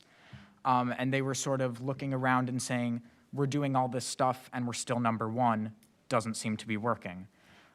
They also cited their freedom of choice and bodily autonomy quite a bit. As for the vaccinated people, they were overall pretty confused with all the anti-vaccination sentiment. The main reason vaccinated people came up with for why people are not getting vaccinated was just misinformation. But the main reason that vaccinated people were saying for why they got vaccinated was, of course, their own safety, but also the safety of others. It was very much, I got vaccinated to protect the people around me. And because of that, the logic sort of follows, if I'm getting vaccinated to protect other people, people who are choosing to not get vaccinated are not protecting other people. So there was sort of an animosity there where vaccinated people are viewing unvaccinated people as making a selfish choice. There was a sizable group of vaccinated people who want a more like understanding and empathetic approach to unvaccinated people because they see them as victims of misinformation. But I would say that it is a growing group of people who are sort of losing patience. And it is worth mentioning that when asked about a possible vaccination mandate, the vast majority of vaccinated people who are at the fishbowl did support it. And the second topic I'd like to touch on is the recent unrest and fighting at the high school. It's worth mentioning that students were really, as horrible as it is to say, they were not surprised. This was not a shocking incident to most people because there's just been so many fights lately. But one word that's been floating around recent conversations is desensitized. And I actually don't think that that's accurate. As much as this has become a recurring incident, it is very much something that people are sensitive about. People are really affected by it. It does affect the mood of the school. I think students are feeling sort of a chaotic environment. They're feeling frustrated, they're feeling overwhelmed, they're feeling frustrated. And it's also worth mentioning that this is affecting the way that outside students are viewing the school. My friends from other districts are starting to associate Hopkins and fighting. That is a link that's being made and really damaging our reputation. One other thing that's been talked about a lot with this is the mental health aspect, and that is definitely something that's important, but I think something that's been sort of underplayed is the social aspect. And I don't know how this would be implemented. I really don't know how it would look in a concrete way, but the social aspect is something that really needs to be helped, because I don't think anyone would make the argument that every student involved in a fight has mental health issues. I don't think that's what anyone is saying, but everyone involved in a fight does have issues with dealing with a difficult social situation. So I think that somehow, some way, some social guidance should be given. It's also worth mentioning that misinformation about this fight spread really, really quickly. The time difference between when it happened and when students received information about it, received an email directly, was about 10 hours. We didn't receive an email until 10 o'clock at night. To give credit where credit is due, I thought that the email was actually very thorough and cleared up a lot of things, but the fact of the matter is that the damage was done. The misinformation was spread, and even though the email has been sent, those rumors will continue to be spread. One last thing I'd like to mention is that in the email to the parents from the administration last night, there was a sentence that said that the protest was organized by student council. That is actually not true. It was not organized by student council. There were members of student council who were involved in the planning, but they were involved as individuals. Student council as an entity was not affiliated or sponsoring this protest at all. That's all I have. Thank you for your time. Thank you very much, Oscar. Imani, are you next? Yeah. Okay, so I'm Imani. I'm a senior at the high school. And kind of to follow what Oscar was talking about on the fight, I was a part of the group that organized the sit-in at the high school yesterday. And obviously, before the sit-in, there was a fight, which was not in any way connected to the protest, so it wasn't a political fight. That just has to be made clear again because of the misinformation that happened in such a short amount of time. The main reason that we planned this sit-in was all based on good intentions, and it wasn't meant to be a highly organized protest because from previous protests, some students had some concerns that having a highly organized protest made it seem too performative. And so our main goal was to make sure that everyone felt like they were making a change or having their voices heard during the sit-in. Again, some of the rhetoric that was used during the protest was not fully endorsed, so the people who, including me, the people who did plan this sit-in had no information that this was going to happen during the sit-in, so we weren't told about this and we didn't plan that. But other than that, so the fight wasn't related to the protest and it wasn't political, and the protest wasn't meant to be highly organized. It was meant to be open mic, so there were some speakers organized, and then from then on, if anyone had something to say from their heart, then they could step up and take the mic and say something. And the rhetoric that was used wasn't endorsed, so we had no prior knowledge that people were going to come up with signs that said what they did say. But other than that, today we did have an asynchronous learning day at the high school following the late schedule, so from 10:35 to 2:35. And other than that, Oscar did mention how students feel at the high school right now, so that's all I have to say. Thank you. Thank you very much, Imani. Angel, are you doing a report? I am not. I'm simply here to watch and listen. I'm glad you're here. It's good to hear your voice. Yeah, thank you. Thank you to our student board representatives. And next, I'll turn it over to Dr. Mary Perry Reed for our superintendent's report. Thank you, Chair Bouchard. So during the superintendent's report, I try to share highlights from across our district in a way that celebrates all of the amazing things happening in our schools. Before I share that slide deck, I do have some comments about the work ahead of us at Hopkins High School. First of all, our school system and each school within it are microcosms of our larger society. Educators are teaching, learning, and operating under never-seen-before conditions induced by a global pandemic, as well as nation and worldwide racial and social injustice and unrest. Our students, the littles all the way up to our older ones, are perceptive. They are well connected to social media and multiple information platforms, and they need our adult guidance. Many of our students are having difficulty navigating these uncertain times. Our school staff have noticed that students who were just fine before the pandemic, some of them are a bit more on edge. Some of our students who were struggling pre-pandemic are having a very tough time, a few seemingly at a breaking point. Schools across the country have talked about the need for more mental and, as Oscar mentioned, social health supports for all students and even for staff. The truth is that fights happen at most secondary schools across the country before the pandemic, and in biweekly meetings with 40 metropolitan superintendents, we share a common experience that resorting to physical conflict continues to be a decision made by some students in the midst of this pandemic, including at schools with school resource officers. It's important to acknowledge that in Hopkins, we have experienced heightened behaviors from a few students. Our special education teachers help us understand that every behavior is an expression of something specific, and it's our job to figure out what that need is. Staff share that these heightened behaviors are more frequent and more intense, yet come from a small number of students compared to whole school enrollment.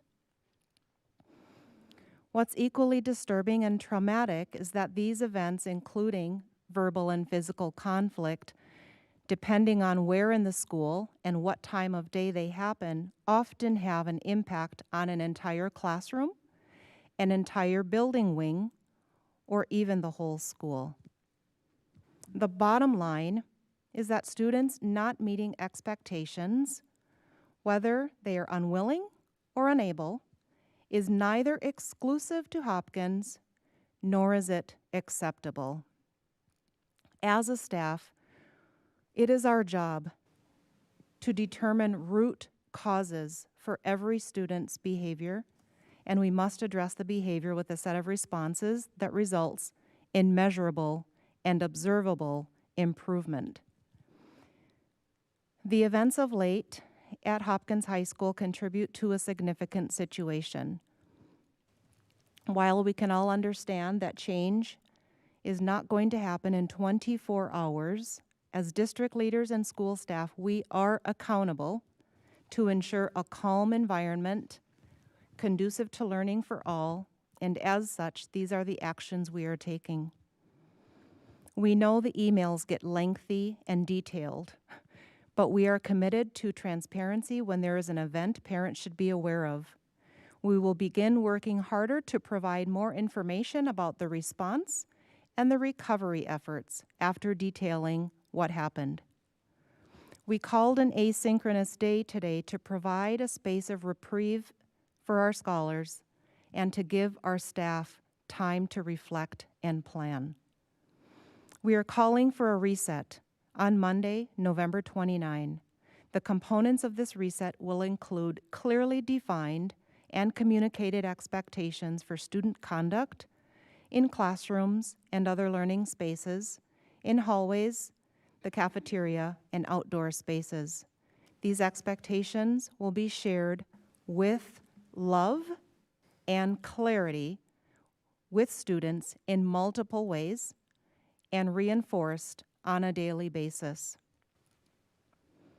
These expectations will also be shared with parents. Not all of our students are experiencing a sense of purpose in who they are or why their learning is important. Our job is to make sure this happens. We have to support our scholars in personalized and targeted ways. We have identified our struggling students, name by name, according to a specific list of criteria, including grades, attendance, engagement, and one or more significant behaviors. We are working to assign caring and skilled adults to each student. We are working on individualized action and accountability plans for each student. We are meeting with parents, caregivers, and guardians to build the partnerships we absolutely need to help our students demonstrate improvement and be successful. We are also building a more robust, restorative, and comprehensive crisis prevention, response, and recovery teams and measures that have district and school actions. Traditionally, school districts have built their crisis response plans around fire drills, severe weather events, and armed intruders. Like other districts, we are making adjustments so that our safety and security measures are designed to address situations with significant underlying mental or social health needs. This work is very difficult as staff and leaders are working around the clock. Emotions are high. Pandemic-induced stress levels are also high, but we must do better. We must improve. We must support our staff who work very, very hard for our scholars, and we must support our scholars. Our job is to create and maintain calm and affirming school environments where every scholar experiences personal and collective safety. These are the plans that we're working on, and we will put together a communication for our students, for our parents and caregivers, and of course, for staff.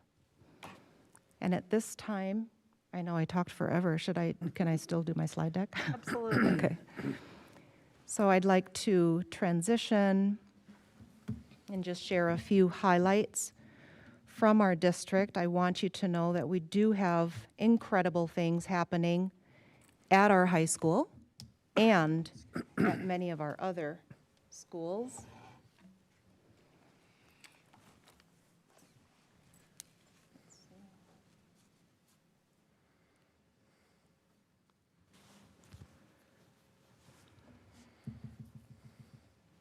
Okay, so you heard a little bit about the vaccine clinic that we held for our littles back on November 12.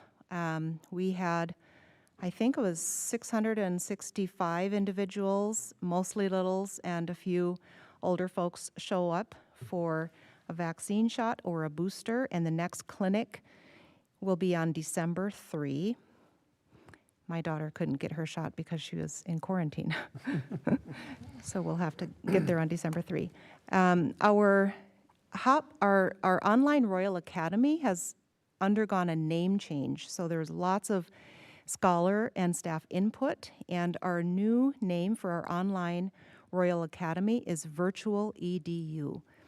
And we are offering an information session to interested families on December 16, so please look for more information. I wanted to spotlight one of our incredible schools, Alice Smith, just across the road here. Alice Smith is a really vibrant community, and every year they do a readathon. And so they get all these folks to read books to kids and raise money, and they exceeded their goal. So they raised over $35,000. Scholars had a lot of fun, and apparently the prize, the treat for students for meeting their goal was for their principal to dress up as a unicorn, which Eduardo Navidad did. I don't know if he wore that uniform all day, but we have a lot of photos of kids interacting with this cute or goofy-looking unicorn. So thanks to all, any of you who may have participated in the readathon. It's their signature event there at Alice Smith, and I know scholars really loved it. I also want to put a spotlight on a very important department that we have here in Hopkins Public Schools, our custodians, who we fondly call school keepers. So this comes from the coordinator, our supervisor of our custodians. Hopkins custodians have a can-do attitude. They take pride in their work and in our schools. They are the cleaners of the buildings, but they also represent HPS with kind and courteous behavior. And if any of you have ever interacted with one of our school custodians, hopefully you've had a really warm and positive experience. They are really amazing folks. So here's the enormity of their work.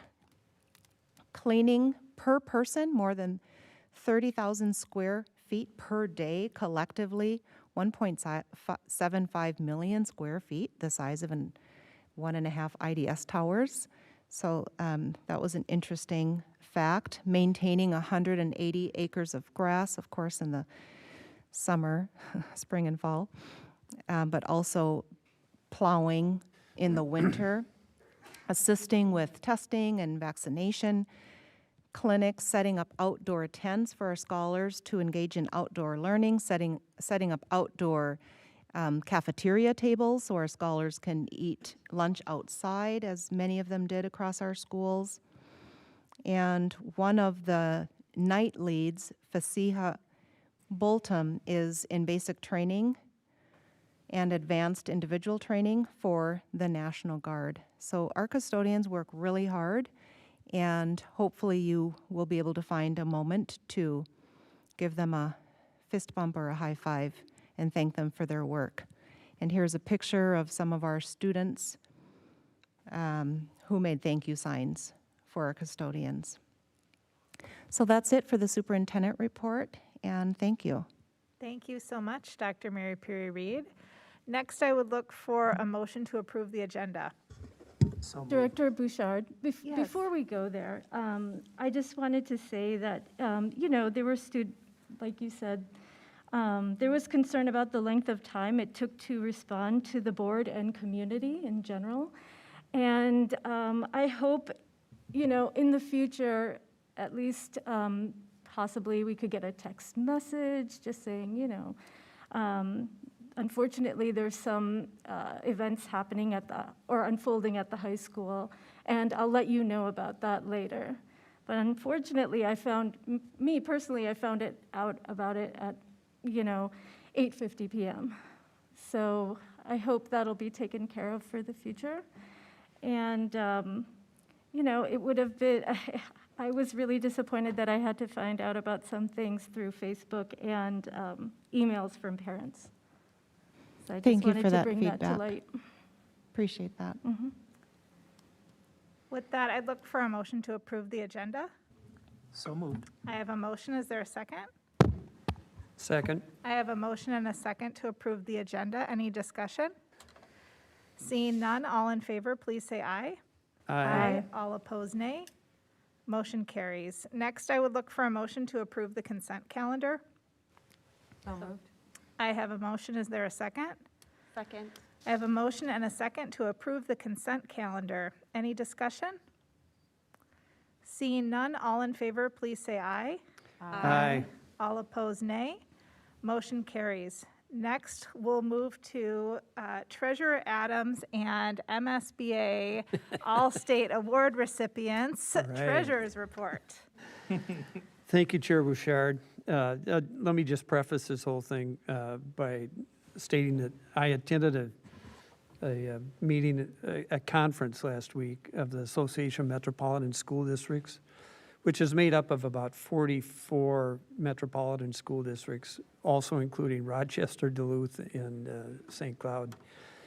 And what we're experiencing in terms of student behavior is not uncommon. If you read the paper at all, you know, it's happening in other school districts too. They're shutting down for, the rest of the Thanksgiving break prematurely.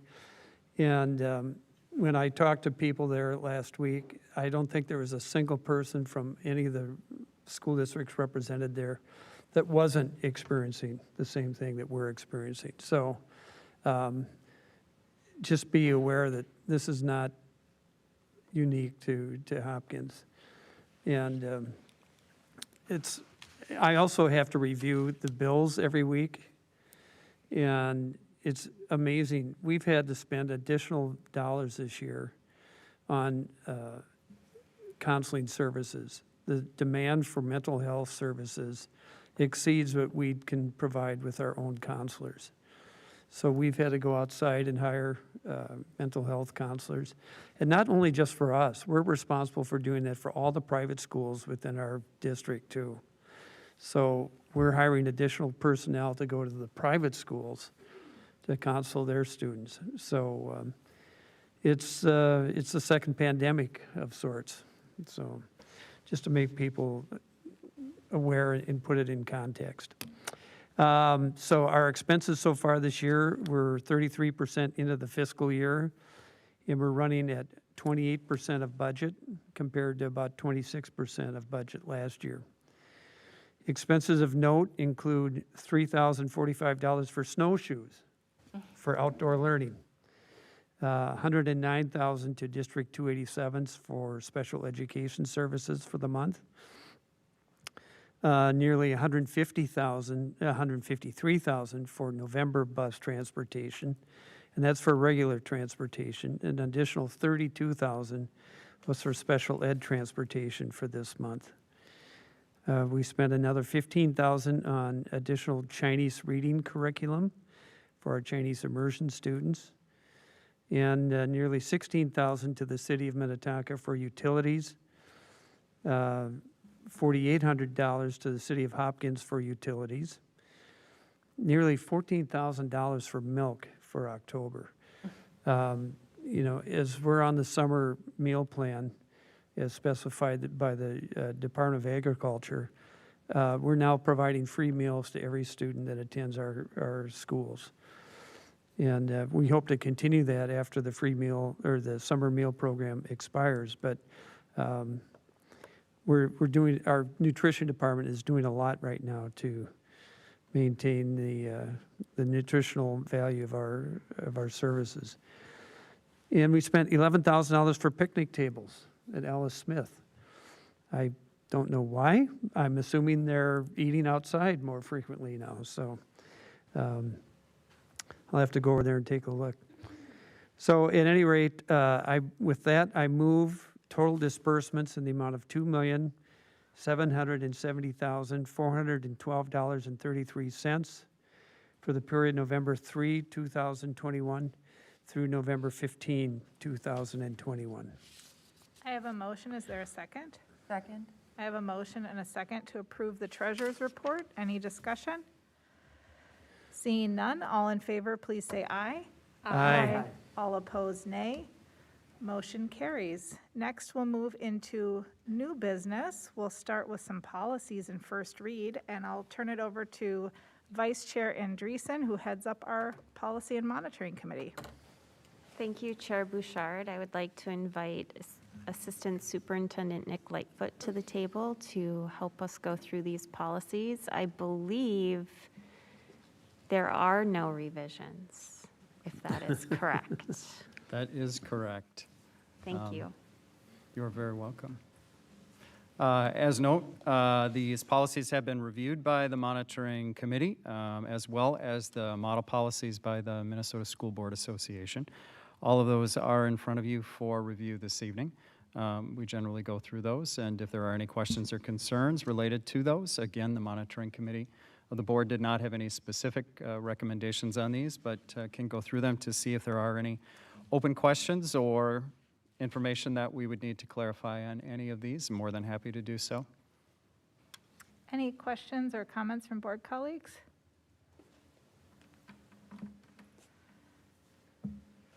Pretty straightforward slate of policies this evening with no revisions, so. Okay, well, with that, I would look for a motion that the board approve the above policies in first read for approval in second reading at the next meeting as part of the consent calendar. So moved. I have a motion and a second. Second. I have a motion and a second to approve the policies in first read. Any further discussion? Seeing none, all in favor, please say aye. Aye. All opposed, nay. Motion carries. Thank you, Dr. Thank you. Lightfoot. Next, we'll move to our learning parameters redesign, and I'll turn it over to Dr. Mary Perry Reed.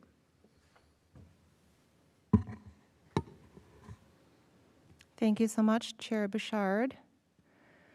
We do have a slide deck to help our audience follow what we share. And I do have some co-presenters this evening. So I will start with our framing. We have our instructional data scientist, Dr. Abby Holm, who will provide a summary of the data and all of the information we've collected from our parents, community members, staff, and students. And then we have another data analyst, Pam Carmen, who works in the business and human resources side of our operations, who will share an in-depth review of some feasibility studies that she has been facilitating. And then we'll talk about our recommendations. Are we ready to go, Elise? Thank you.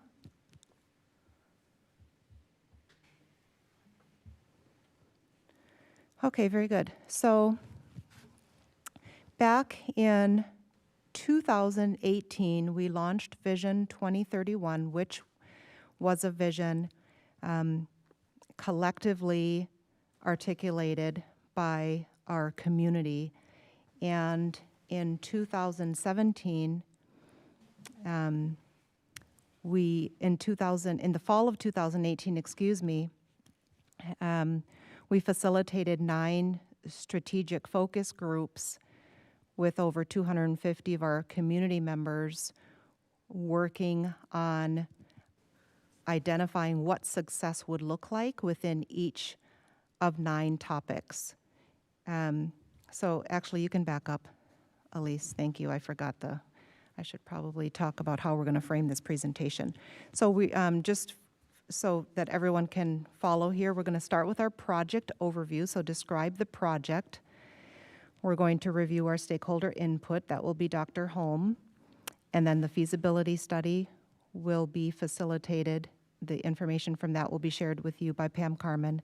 And then we'll talk about the recommendations to our school board. Thank you, Elise.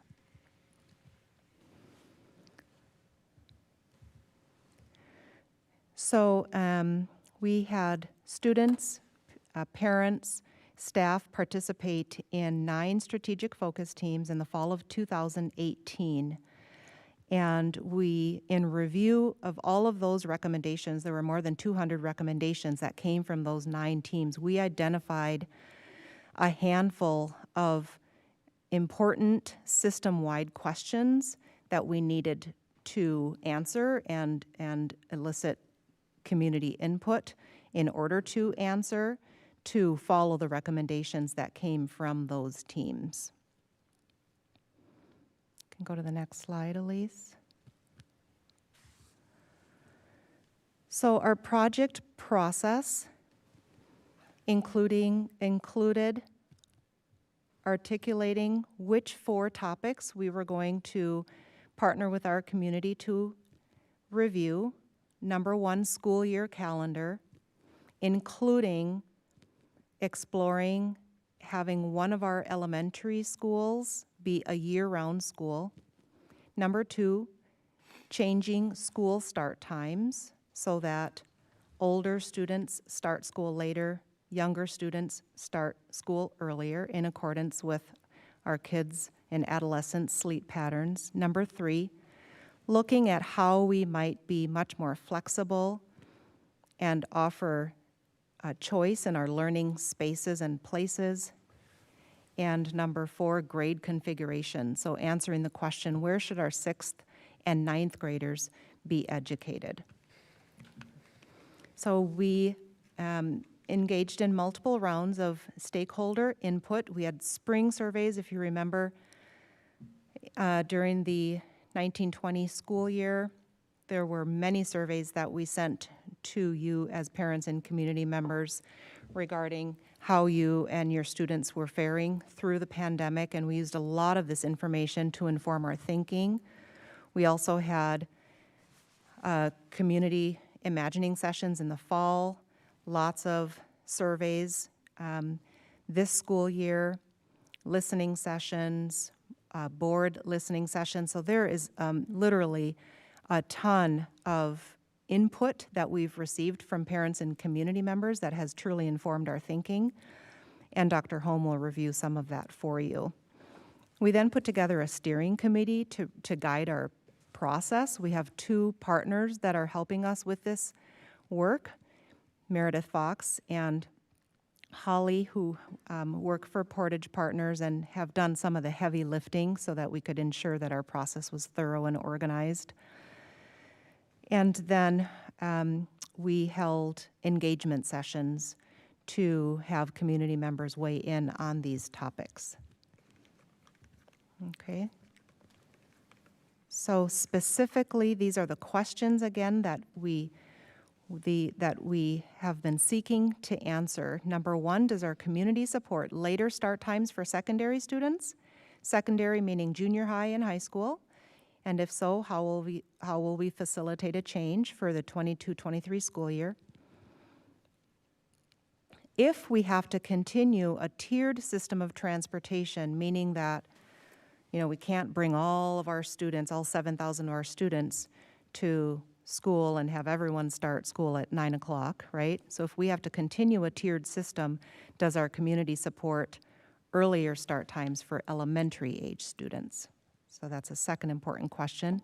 Number 3, does our community support 6th grade students learning in a middle school model, so a 6-8 model, and how might we facilitate a change and when? And 4th, does our community support 9th grade students learning at the high school? And if so, when would we make that change? Number 6, how does our community feel about having one of our 6 elementary schools be a year-round school? So that's, you know, some of the kids said, you mean going to school every day? No, it's the most typical model is 45 days on, 15 days off. And there are, you know, slight variations of that. So that was a big question. And then, of course, with just flexing space, does our community space, in terms of physical space and virtual space, does our community continue to support online, synchronous, asynchronous learning experiences for students that help us modify the learning day and also give choice in some of the delivery models? And next slide.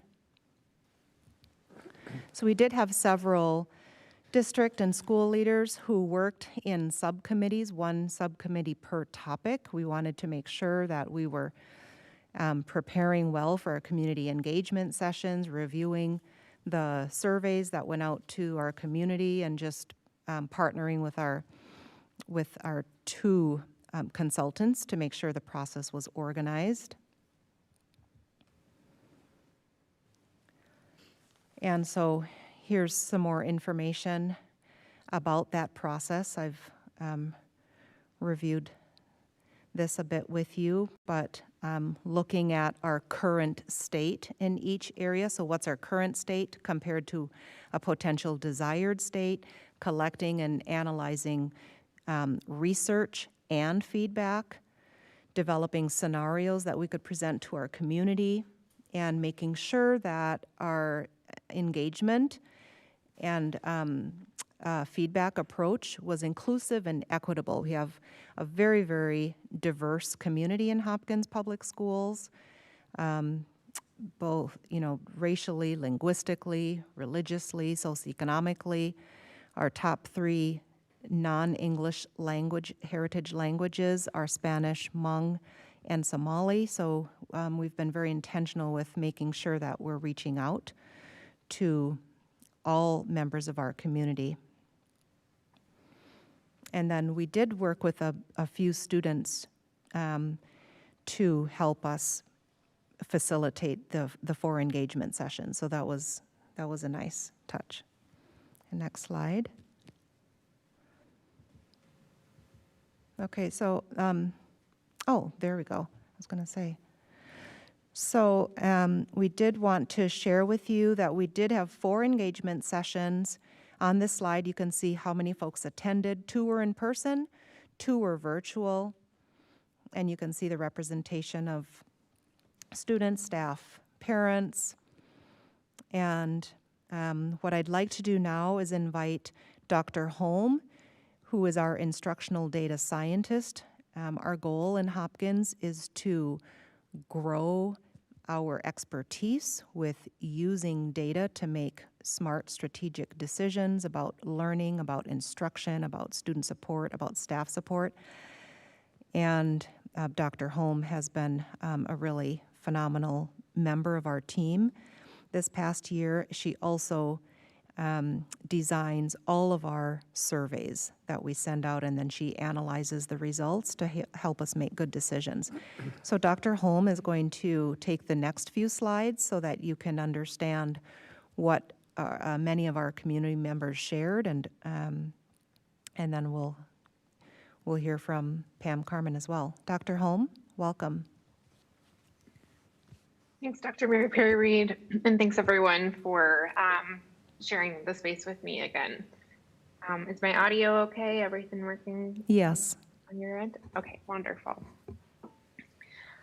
So as we've discussed, we collected data throughout the fall and spring of this year. So we started with a survey where we started asking some of these questions, and then that evolved into several community listening sessions, and then more targeted surveying. Our process also involved academic research, so our steering committees for each one of these 4 topics were heavily invested and involved in academic research. The steering committee also laid out several different scenarios. So they played a big role of imagining, what could this look like? Here's option 1, option 2. And then with the feasibility analysis, which Pam will go over after me, we thought about, okay, what's the impact of all of these decisions on, our buildings and grounds, the spaces that we have, our nutrition and food services department, athletics and activities, transportation, enrollment, kids and company, and then how are all of these different things interconnected. So next slide. So first I want to talk about some major themes that came out of the community listening sessions.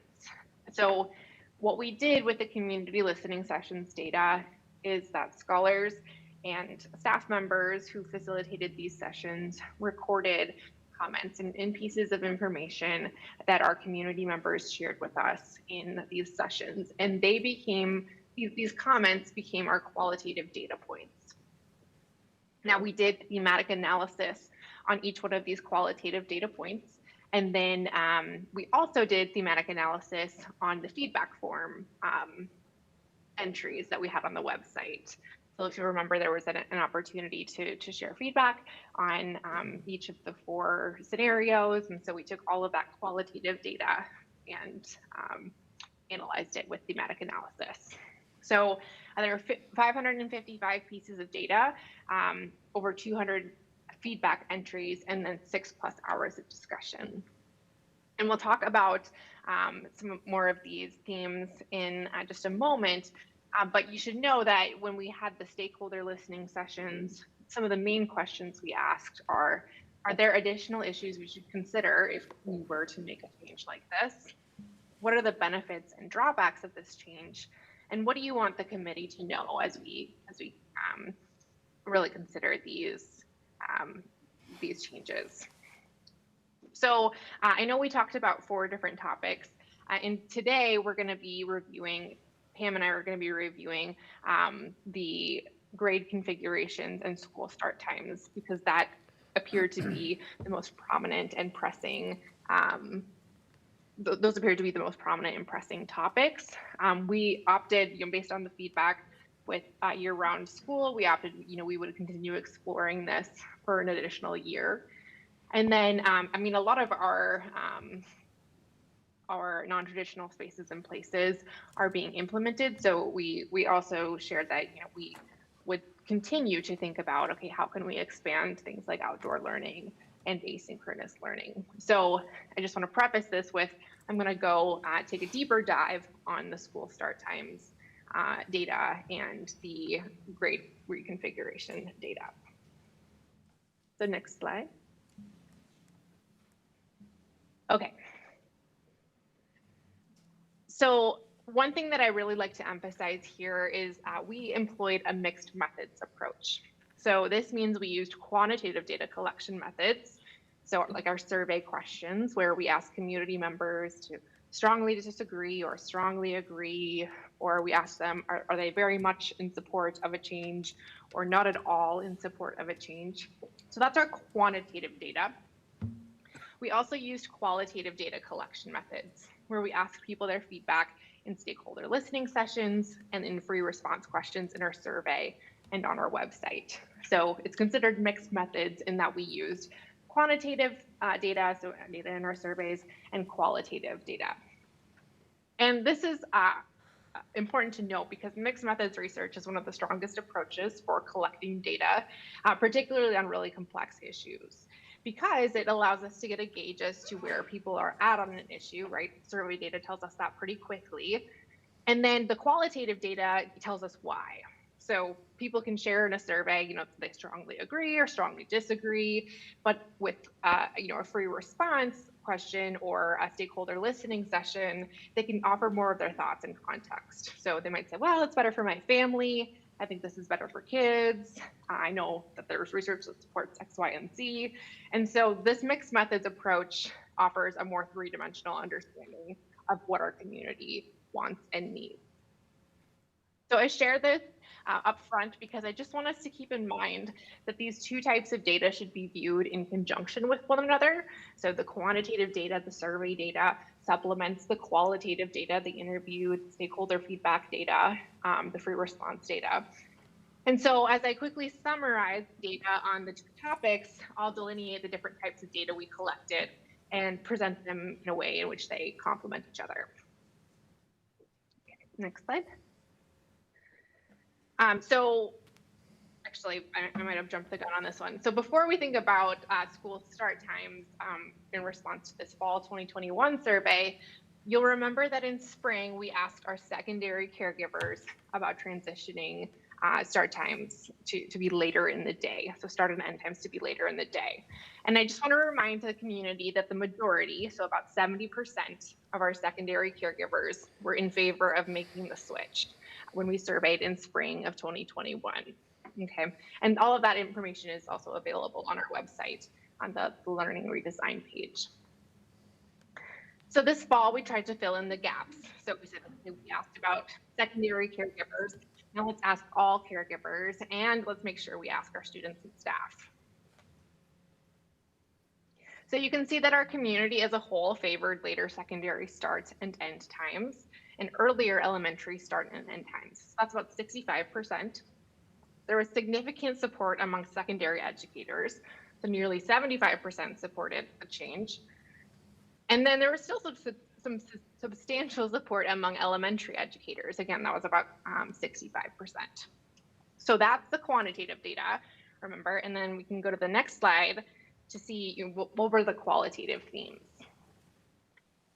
So again, this is from our stakeholder listening sessions and from the feedback form on the website. And this is compiled as a result of some thematic analysis. So if we think about, some of the concerns that our community had, the themes that kept coming up, one thought is that could start times negatively impact scholars. Several people raised, have we thought about elementary scholars? Are they up for that earlier wake up call? And then some stakeholders felt like moving the school day or extracurriculars later in the day could negatively impact those secondary scholars. So there was that concern for the extracurriculars. What would sports look like with later secondary start times? Some stakeholders expressed concern over, how are they going to figure out childcare? Particularly our elementary families expressed some concern there. And then caregivers who worked from home said, what's going to happen when my elementary kid comes home at 2:30 or 3 o'clock? What does that look like? And then overall, people had a theme as to we need more research. We have additional questions as to how the change would work for transportation, childcare, and so that's what Pam is coming in to discuss today. In terms of themes that people were really excited about, a lot of families shared that this change could ease some of the family burdens. So they said, changing start times could alleviate some of the stress of before school childcare, getting the teenagers up in the morning, and then it could just allow for a more practical schedule for their family. And then, of course, just like the research says, lots of stakeholders shared that secondary scholars getting that extra sleep potentially with a later start time could improve their academic performance. Some stakeholders thought that a later start time could allow for more secondary teacher prep time. And then there was just a general thought of, okay, with getting extra sleep, we think that our scholars' mental health, physical health, and wellness could be improved. So those are some of the whys. So we know that our community generally supports changing start times, but the qualitative data really told us why that is. Next slide. So again, I'm just returning to the timeline because this timeline is pretty similar for our 6th and 9th graders. 6th and 9th grade configurations. So again, we asked 6th and 9th grade,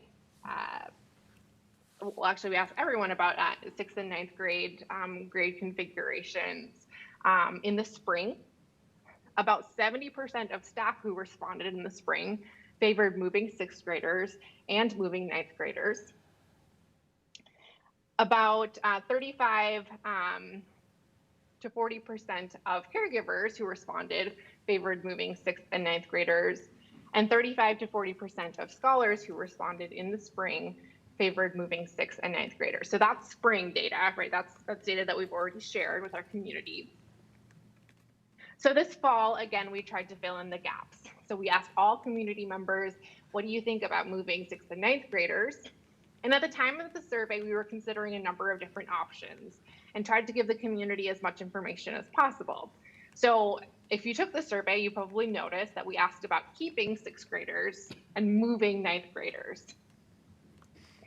Okay, and so that was intentional based on kind of where we were headed or where the constraints and some of the research was pointing us at that point in time.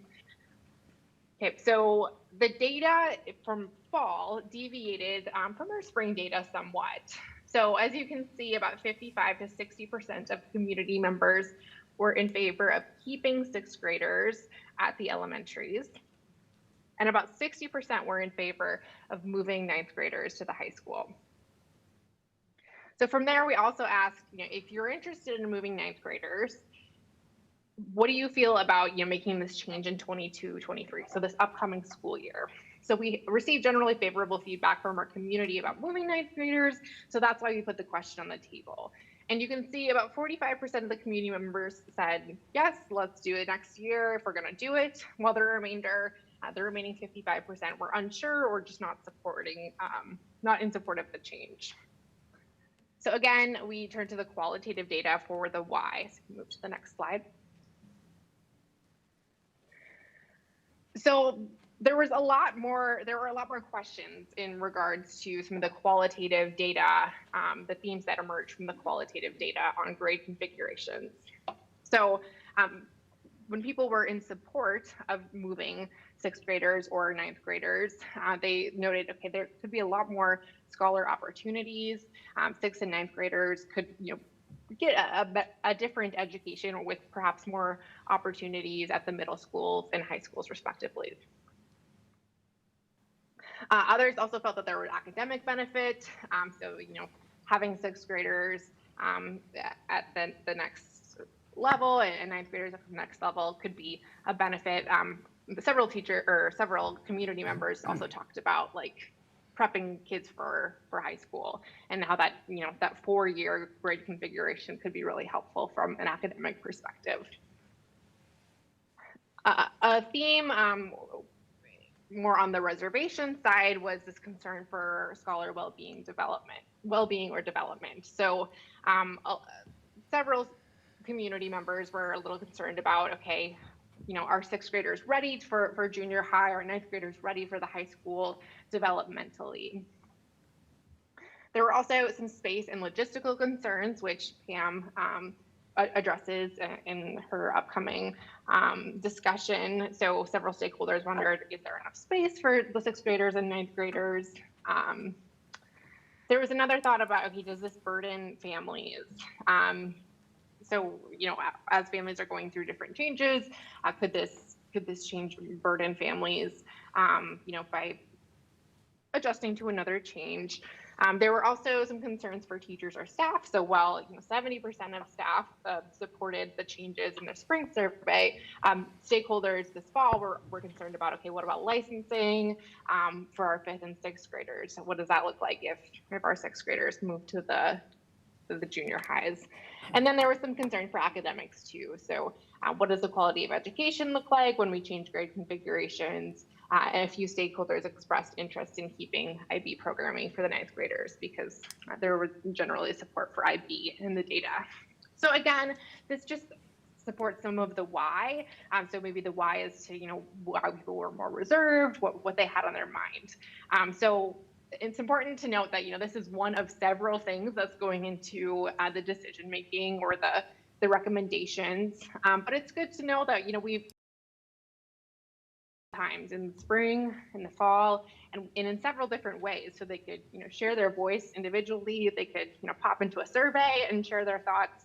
And so, we're really grateful that we were able to get so many different kinds of data from our community. And we'll be sharing that data in aggregate with the community as well. So at this point, I'll turn it over to Pam, I believe, to discuss some of the feasibility work. Thank you, Dr. Holm. I am just going to take a moment to see if board members have questions for you, Dr. Holm, before you sign off. Sure. Thank you. Any questions to help you clarify your understanding of the data? Chair Bouchard. Yes, Director Cool.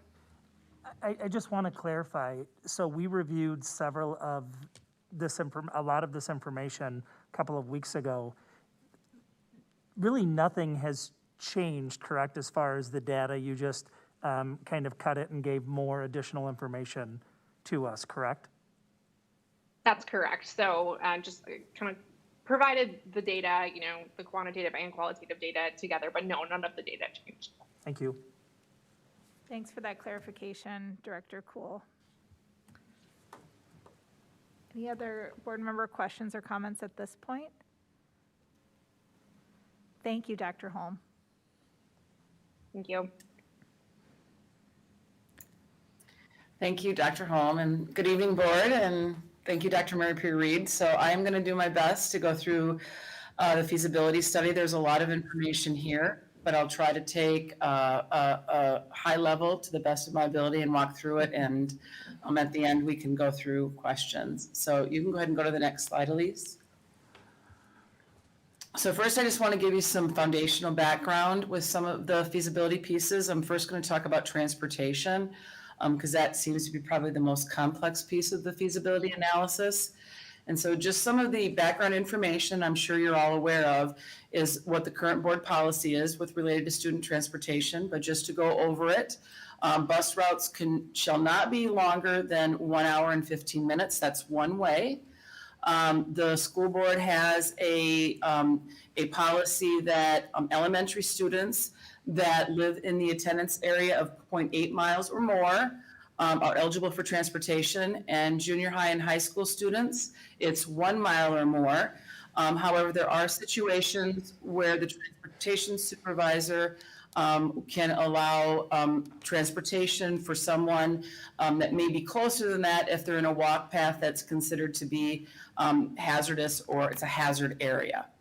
Currently, and I'll go through this in a little bit later, we're under a 3-tier system where secondary schools are the first tier, and then we have the elementary schools divided in 2 tiers, 3 in tier 2 and tier 3 in tier 3. I also want you to understand our current routing practices. So right now, the transportation department routes all resident students that live within our school boundaries. So any student that lives within our school boundaries gets routed, but then they make an assumption that only about 75% of those students will ride. And they assume they ride Monday through Friday. They also route all resident students that are attending a special program within our school district. So think there, Xing and immersion. So anybody that is electing to go to Xing that lives within our school district boundaries will receive transportation from their household location. We also have students that ride that are non-resident students that are equity option students that live in the North Minneapolis area. And then we also provide transportation to for what we call them our parent option students, and those are families that have chosen to open enroll into Hopkins outside of our district, but they get to a current location where we have a bus stop that's within our school district boundaries, and we provide them transportation from that bus stop to the building that they're attending. So you can go to the next slide, Elise. So this is kind of just a visual of our current structure and how we're routing our students. And so you can see there our tier 1 being our high school, North Junior High and West Junior High. And I just also want to point out that we do get some efficiencies because our high school students and our North Junior High students ride the bus together since the buildings are right next to each other. And then we broke down how many students in each of these areas are riding, so you can get a feel for how many students are riding in each of these, because then that's determining the number of routes and buses that we need. And then there's this class start time, which you kind of see in peach. That's when classes actually start. But then we go by when the bus actually arrives at the school. And then typically a good rule of thumb is the first pickup is usually around an hour before that first arrival time. And then if you look, there typically needs to be some turnaround time. So if you look in that first tier, we have about 46 buses in that first tier. If you look in that second tier, which is Glen Lake, Eisenhower, and Tanglin, we have about 35 buses. So that means there's 11 buses that aren't being used in that second tier. We are reusing the 35 in that second tier, but those 11 buses can then be used for travel time to some of those further locations. So we still can meet that ridership time for the student, and they can start picking up some of those tier 3 students. So it helps compress that window a little bit. And then you also need to factor in then what is the time that the bus needs to arrive based on when it ends and when it departs. And then what are we looking at in terms of our hours and minutes per day from the time class starts until it ends, because that comes into play with our instructional minutes that we're required to have, and in terms of then what the calendar needs to look like. So those are all really interconnected. Some of the other pieces you just need to be aware of is right now our activity bus leaves at 5:10 p.m. So from the time classes end until our activity bus leaves, we have 2 hours and 35 minutes. 2 hours is used for athletics and activities, and then there's 35 minutes in there kind of for that transition, and also keeping in mind that allows time for any of those junior high students that are participating in those high school activities to get to the high school. And then we also need to make sure that the city of Minnetonka, they get use of that Lindbergh Center starting at 6 p.m. each weekday. So we have to make sure we have time in there from the time that the activity bus leaves until they can take over that Lindbergh Center and turn it back around for their use. And I will tell you that right now at the 6 hours and 40 minutes per day, with the instructional minutes for the high school being 1,020 hours, right now with our school calendar and with those minutes, we're really, really close to that minimum. So when any shift that we're making in that school start and stop time, we're going to have to also very carefully look at that calendar. So the next slide. The other thing I just want people to be aware of that we gathered is because the research is clearly showing that this makes sense for our secondary students. Other school districts in the area are in fact doing this and looking at later start times for their secondary and ending. So here's just some of the data from some of the other schools that we gathered. From Minneapolis, you can see they're moving to 3 and 3:30 for their senior high and junior high. St. Louis Park is 3:15 and 3:55. Edina was 3:16 and Robbinsdale was 3:20. And Minnetonka isn't changing, as well as De La Salle. They're not changing from their current, but they're at 3 o'clock. So those are just some things I wanted to point out. So the next slide. So as I started this feasibility analysis and looking at what some of the impacts were going to be, I kept a couple of things in mind. One was the desired outcome. So the ask from me was that secondary schools start later and elementary schools start earlier. And basically from the leadership in the community, we did get this desire of why can't all of the elementary schools start at the same time and all of the secondary, the junior high and high school start at the same time. And the parameters that were originally given to me were 8. How about elementary start at 8, secondary start at 9? And then just some of the complications to let you be aware of as I was doing the analysis, and as you guys think through some of the impacts, is balancing the impact between the stakeholders, prioritizing the trade-offs, and then also evaluating the feasibility and in some of the data that I'm using. I'm still following some of these past practices that aren't necessarily aligned with Vision 2031. And some of that is getting into some transportation inefficiencies. I'll mention that I think are there. As well as some kids and company inequities that we found in the process of gathering some of this data. So just know when I'm looking through these, I am making some underlying assumptions. The first one is transportation. I am assuming we're going to keep routing like we are, even though we know there's some inefficiencies. I am going to assume that we have to deal with the city of Minnetonka at 6 p.m. and giving the Lindbergh Center to the city of Minnetonka. I'm going to assume the same level and rates of participation at Kids & Co. So some of these things are being impacted by my numbers, but in reality, maybe that's something that could be reviewed and discussed. So the next slide. So now I'm getting into the ask of starting elementary at 8 a.m., starting secondary at 9 a.m., and what that impact looks like, keeping in mind my same ridership numbers in all of my options, equity options, my immersion programs, my parent options, and my public.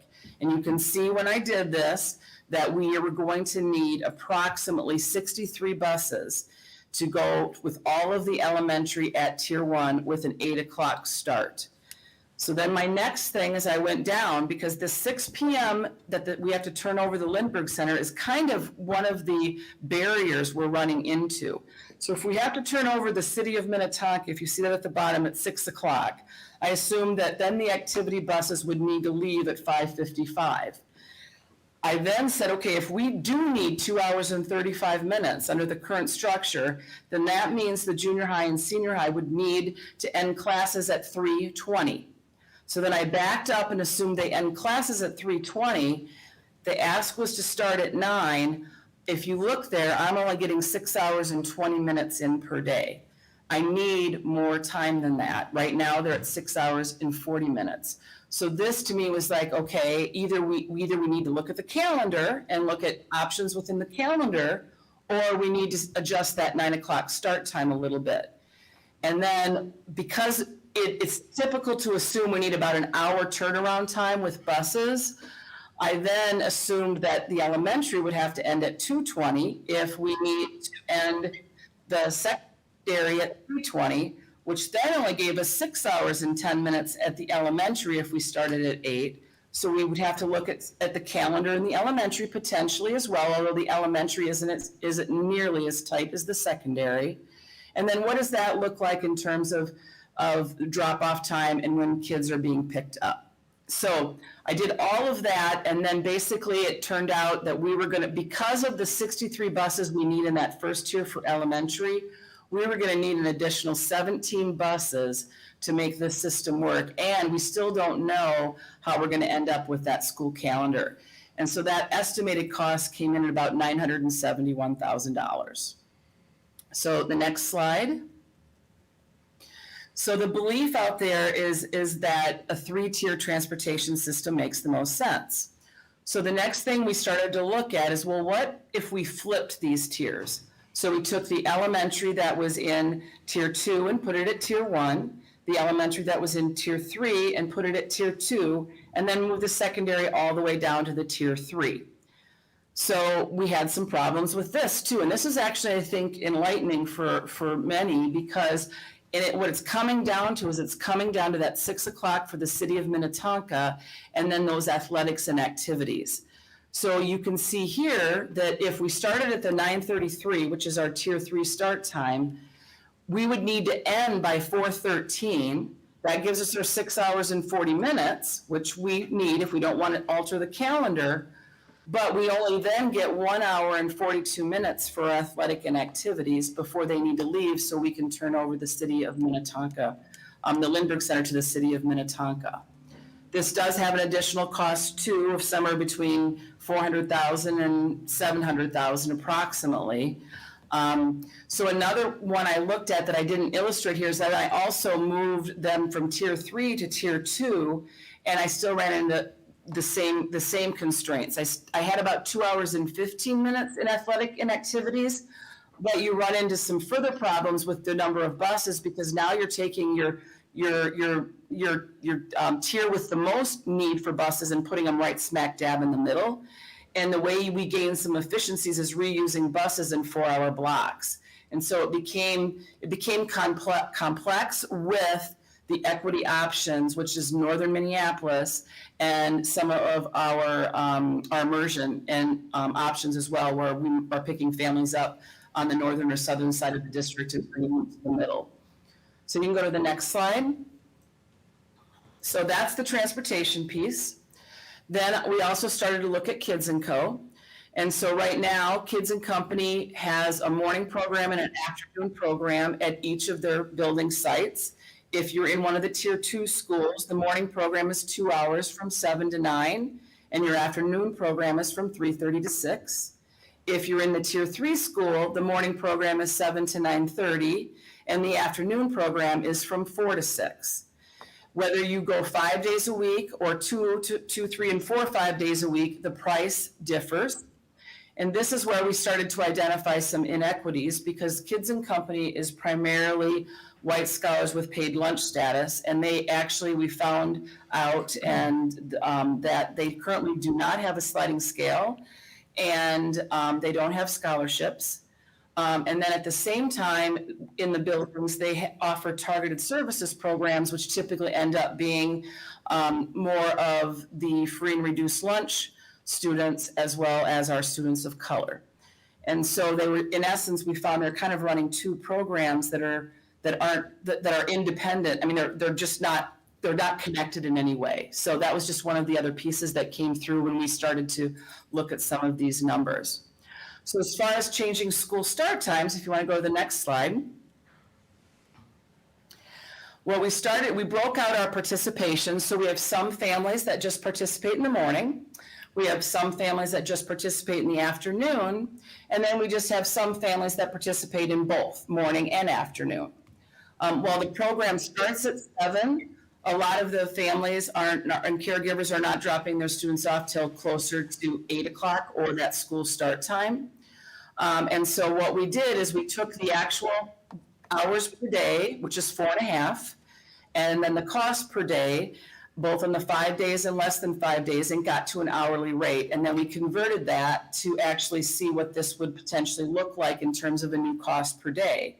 And so if you're in both programs, there's really not any impact. But if you're in one program or the other, because of the longer time frame, so if you look, for example, at the 5 days per week, where we have 123 families participating, if you start now at 2:15 and run until 6, then you're looking at 3.75 hours instead of the 2.5 or 2 that they're paying now. So you saw an increase of about $24 per day is the new cost. The incremental cost is somewhere between $10 and $11. So if you want to go to the next slide. So that was all school start time. We also did look at school nutrition. There was minimal impact there. The only thing that came up with school nutrition would be the conversation around if school is ending at 2:15 and they're eating lunch at 11:30, does this potentially create a need to change how that after-school snack looks for those students that are in the Kids and Company program? And if so, what does that look like? Is it like a super snack? And then what does that cost structure look like? So we have had those conversations as well. Then into grade reconfiguration. So here we were looking at moving 9th grade to the high school. And then we were looking at moving grade 6 to the junior high to go to a middle school model. And it's just important there to understand the conflicting stakeholder perspective, whereas the district leadership and staff favored moving grade 6, but parents and caregivers were more in favorable of keeping grade 6 at the elementary. So just as you're looking at this, again, balancing the trade-offs, balancing the impact between stakeholders, and then just what the cost and time looks like for this. So go on to the next slide. So this was interesting. So this particular analysis now looks at the same 2-tier system. So we have 2 tiers, but now this assumes that we have moved the 6th graders to the junior high, and we have moved the 9th graders to the high school. So if you look at kind of what we're looking at in terms of ridership, you'll actually look that the ridership in total comes close, and the number of buses that we need in our tier 1 and our tier 2 is very close. So in this scenario, I worked backwards. I started with, okay, we need to turn over 6 o'clock. We need to give the city of Minnetonka the Lindbergh Center. So I assumed the activity buses picked up at 5:55. I then we needed 6 hours and 40 minutes. So I assumed we weren't going to mess with the calendar. We needed 6 hours and 40 minutes at the secondary. So I ended school at like 3:38. Then I was able to start school at 8:58 to meet that. It gave me then 2 hours and 17 minutes for athletics and activities. And then assuming we need about that hour in between, I then looked at an end time of about 2:30 for the elementary, starting about 7:55, and that gave me my 6 hours and 32 minutes. And based on that structure, it would cost an additional 8 buses, because we're getting some of the economies now by moving some of those other students to that junior high. So this one is closer to, and depending on what other efficiencies we can gain, it's about between $350,000 to $460,000. So the next slide.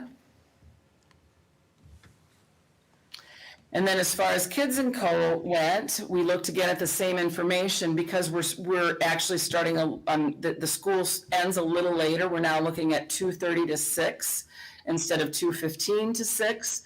So it's looking at 3.5 hours a day. The incremental cost was somewhere between $8 and $9 as opposed to $10 and $11 per day. And also part of the number of grade 6 in elementary that would potentially be impacted by moving grade 6 was only 11 of our 11 students. So the next slide. So some of the other pieces that came into play with this analysis, this feasibility analysis, was what sort of costs could we potentially see with the grade reconfiguration and information technology. And one of the options that came up would be potentially the cost of Chromebooks. The high school has Chromebooks and the elementary has iPads. And so we estimated a cost of having to purchase 650, so we had some extra Chromebooks for our ninth graders moving to the high school, and that was about $357,000. But then there was also some questions about, well, do we all need to be on the same platform in the high school and the elementary, or could we potentially have a transition time where we actually are operating two platforms at the high school? Some of the instructional programming pieces would be, if this is preparing sixth grade now to be IB, is we would need some additional IB coordinator time. We thought we would do some in-house training for grade 6. There's going to be some costs for the lead staff to train, and then also the teacher training. And then there's probably going to be some costs of materials, but it was hard to determine exactly what that cost would look like right now. And then there was some questions about, did we intend to expand the IB program to grade 9 through 10 and through the high school? And I think that's kind of was an unknown. With regard to the facility capacity, so this was interesting. So we gathered a lot of the data. I have a lot of information about the classrooms and the square footage, and information that we have with regard to what space we have. But what we don't have solid data on right now is how the classrooms are currently being utilized. So we went through and walked through the high school. Dr. Lightfoot and John Wetter and myself walked through the high school along with the blueprint, along with the course schedule, and we're just kind of walking through. And there's definitely usable space. But the question is exactly how does it fit? I think the consensus is that there would be room for the ninth graders, but we feel like there's some additional information that we probably need to gather with regard to how that looks within the current schedule. As far as the enrollment sensitivity analysis, we haven't done that yet. That hasn't been completed. We are still finalizing some of the fiscal year 23 projected enrollment numbers, so we haven't had the opportunity to fold that in. And then also a couple of other things I just want to mention. One of the other potential impacts that we're looking at with the facility capacity is we did roll students forward looking at what we might potentially see at the high school. And in fiscal year 24, if we did it in fiscal year 24, we would see about 100 special services students being increased at the high school. So that'll just be another factor that we have to look into as we think about that facility capacity. So the next slide. So then we started to list kind of like our pros and cons. And I don't know, Dr. Mary Puri, do you want me to stop here or do you want me to keep going? Thank you, Ms. Carmen. How much more time are you anticipating to cover the information that you've prepared? We just have to go over the pros and cons of the school start time and the years, and then we have the pros and cons of doing both the school start time and the grade reconfiguration and the years. Okay, so about another 5 minutes? Probably, yeah. Okay, let's do that. Okay, thank you.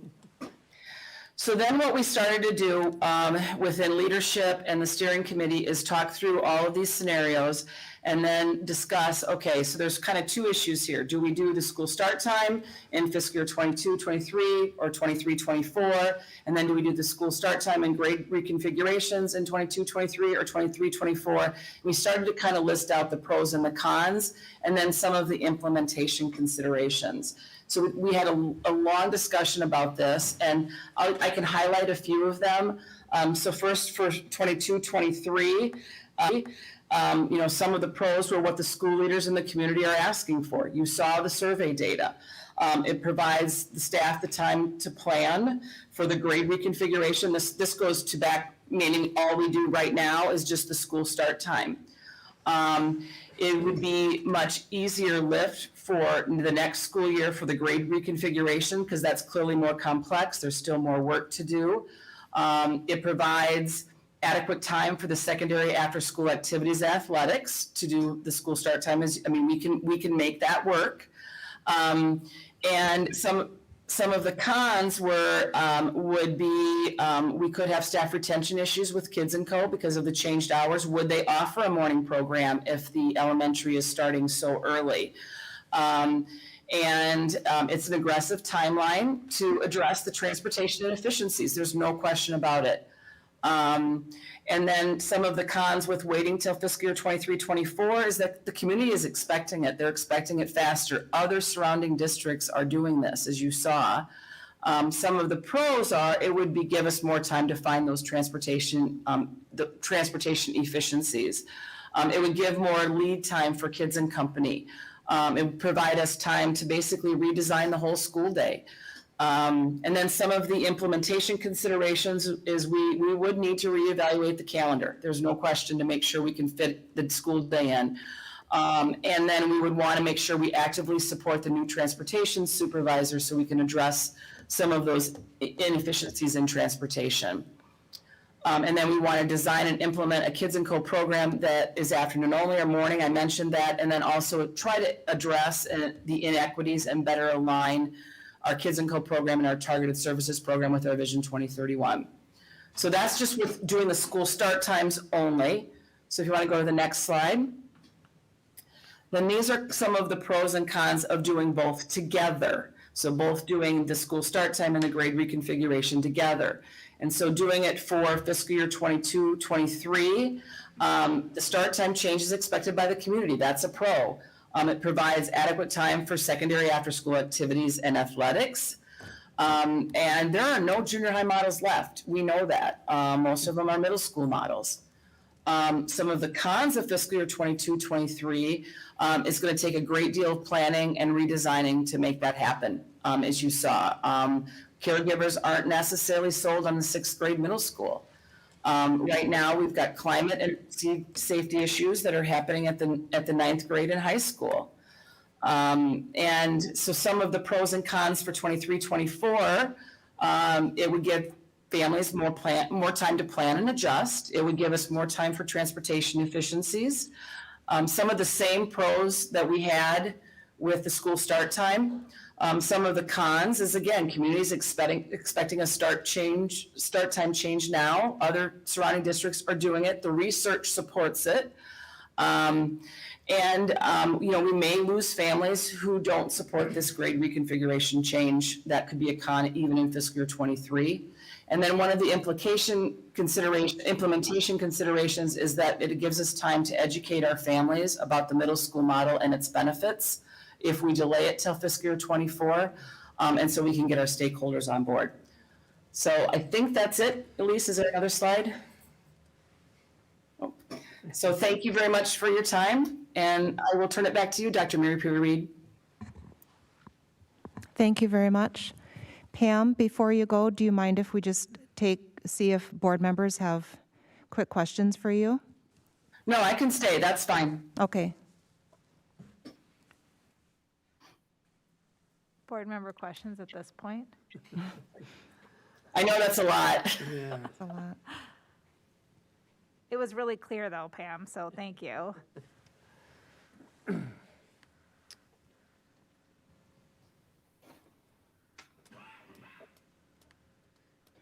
Chair Bouchard, Yeah, Director Cool, I'll jump in. sure.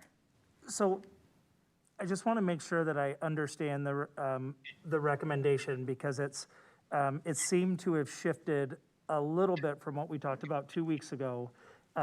So just so I'm clear,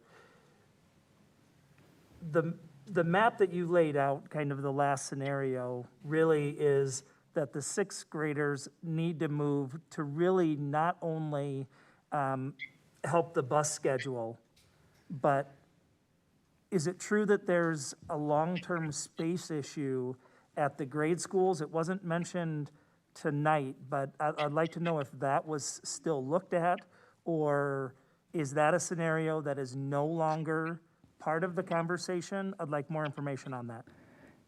And Pam, if you have information to offer, that's great. And also, Director Cool, I was going to find out if board members have questions about the feasibility results that Pam presented, and then I'll go over the recommendations very specifically. Great. But Pam, did you have anything to share with Director Cool about his question? Yeah, I will. First, I was going to say the same thing. This is not a recommendation. What I went over was just the feasibility. And my feasibility is that it just makes sense from a transportation perspective. From the facility perspective, we don't have information at how the elementary buildings are currently utilizing their space.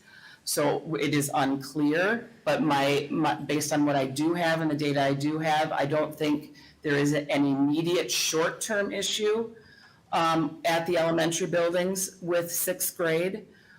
So just so you have that information as you go into your discussions.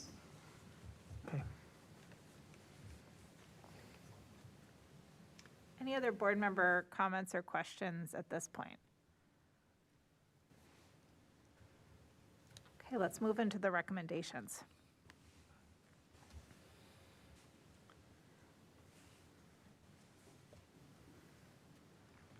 Okay, thank you, Dr. Holm, and also Pam Carmen for providing all of that information. So we're going to talk through the recommendations and then provide a chance for board dialogue and or questions. So our first topic was exploring a year-round calendar, and our recommendation to our school board is to give us the space to continue to explore as well as visit year-round models. We know that there are more than a couple in our state. We do not believe we have the information to be able to implement something like this for the 22-23 school year, but we'd love to continue exploring this model for potential pilot at one elementary school for the 23-24 school year. Are there any questions about this recommendation?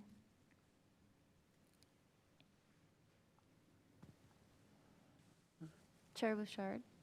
Vice Chair Andreessen. I just wanted to clarify on this specific recommendation. I remember when we talked about this before, the feedback from our community was kind of like at a 50-50 around whether this sounded exciting, feasible, something they wanted to see in the district. Is that correct? Yes, very mixed feedback with a lot of interest and also a lot of hesitation, which really prompted us to want to take additional time to explore. Thank you.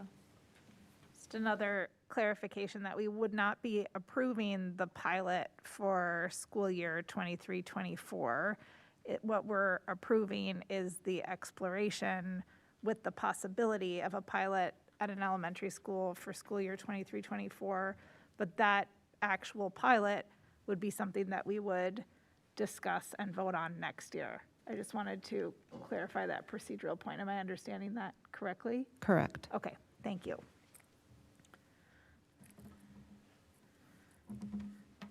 Okay, Elise? Thank you. So topic 2 was around spaces and places.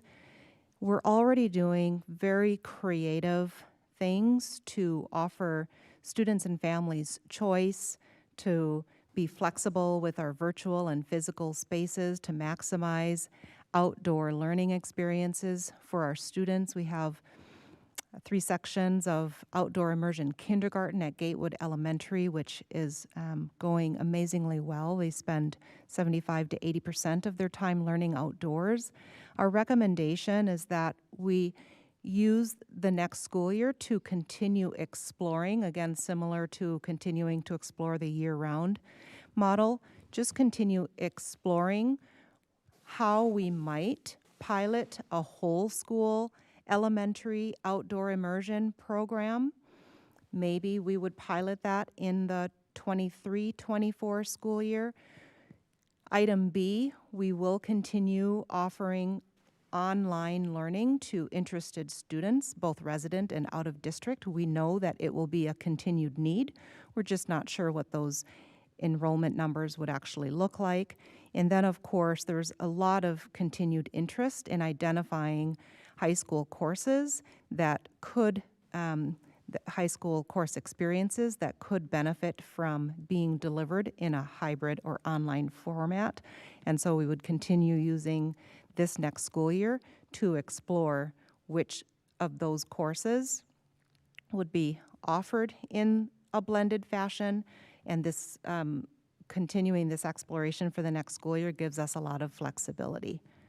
So nothing to implement for the 22-23 school year. Any questions on that recommendation or comments? Chair Bouchard? Director Khan? I wanted to ask, it says here, continue offering online academy virtual EDU to interested students, both resident and out of district, once we receive accreditation. So are the current classes that are online not accredited? So in order to offer full-time online learning to open enrolled students, we have to be accredited as an online learning provider. We do not need that accreditation to provide online services to our resident students, and those are the only students we are teaching right now in our virtual EDU. Thank you for the clarification. So once we get that accreditation, then that can be another vehicle for open enrolling in and increasing our student count. Correct. And Dr. Tiffany is here. She is the principal of our virtual EDU. Thank you, Tiffany, for all of your hard work building that program, and extend a thank you to your staff as well.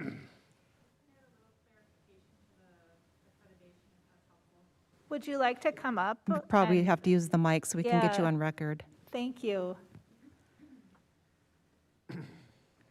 So Dr. Tiffany is our instructional futurist, also our principal in our virtual EDU.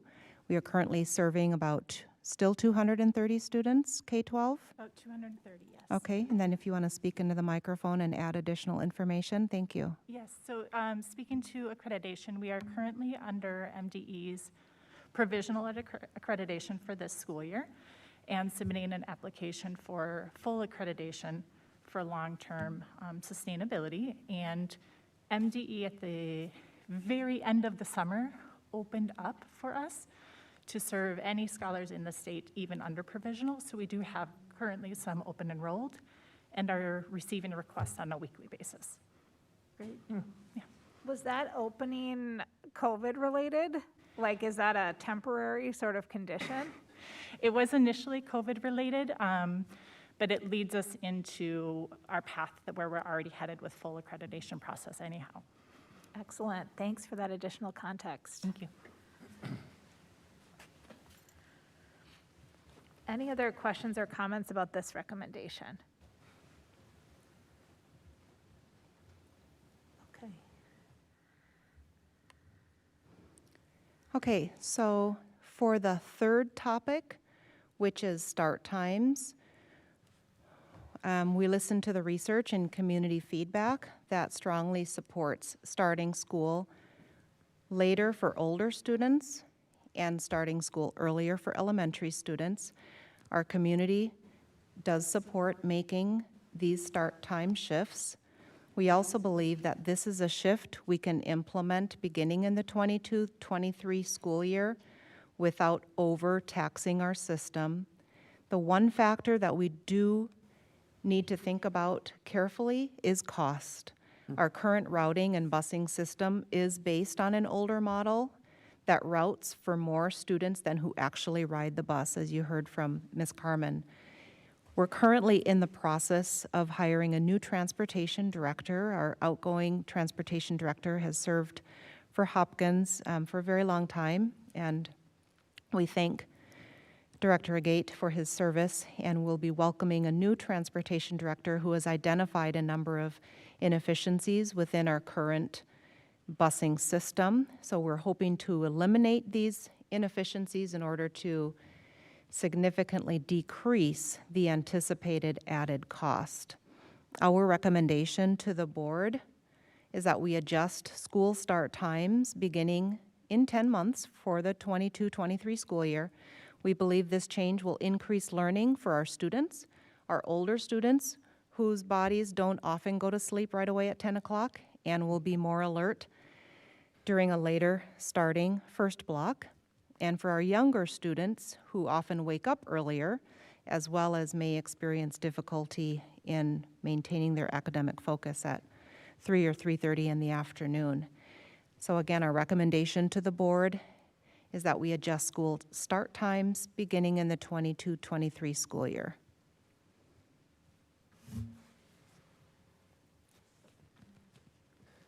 Questions or comments about that piece of the recommendation? Chair Bouchard. Director Adams. Well, the start time issue is something that I've been passionate about since I've been on the board. So it's been 10 years that I've been lobbying for this. And I've heard it from parents, my next door neighbor, whose kid was a senior, oldest child was a senior the year that I started on the board, and whose youngest child just graduated last spring. So unfortunately, some of the people that have been lobbying for this are not going to be able to benefit from it. But I've also had a conversation with the director of the Sleep Institute, and believe it or not, there is a Sleep Institute, and they've done studies, and it said for kids in the secondary, at the secondary level, any start time before 8:30 is cruel and unusual punishment. So I'm really in favor of later start times for secondary students. It improves learning, it improves kids' ability to absorb information.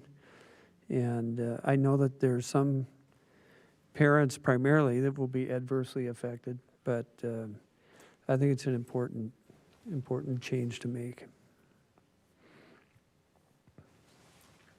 Thank you, Director Adams. Chair Bouchard. Director Khan. I wanted to say there was a student last time who was looking at these start and stop times, and she said it might be difficult for some PSEO students or students who have work after school. Has that been considered?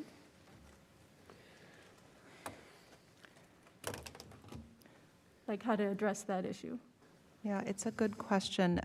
Pam, was there any PSEO research? I actually don't know. You know, it depends on the community college that our students attend. It depends on whether they take classes in the morning or afternoon. So I think there's some flexibility, especially with some, 10 months of lead time for students and counselors and families to work together to build a schedule that is going to fit. And I don't think we looked specifically at PSEO. Did we, Pam? No, we didn't look specifically at PSEO other than your points well made. There's morning, there's afternoon, and there's also some evening. You can do evening PSEO as well. As far as the work after school, I don't have any data on that, and I did talk to Dr. Holm a little bit about that. That's a piece that we're missing on how many students we have that work after school. We did, we're looking at a shift of an hour. From 2:35 to like 3:30 though, based on the numbers we ran. So, but I don't have data. Thank you. I can provide additional context as a faculty member who works at one of our PSO partner schools, Normandale Community College, that the majority of our courses start later in the day, so like 10 a.m. or later, and then, as Pam said, go into the afternoon and into the evening. And so I can't imagine that many PSEO students would be impacted by shifting the start time later. Thank you.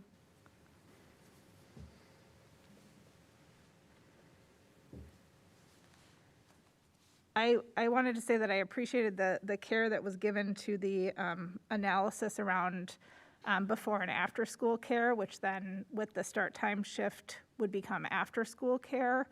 As well as the equity component there. And I was just happy to see the thoughtfulness around that piece of the feasibility study.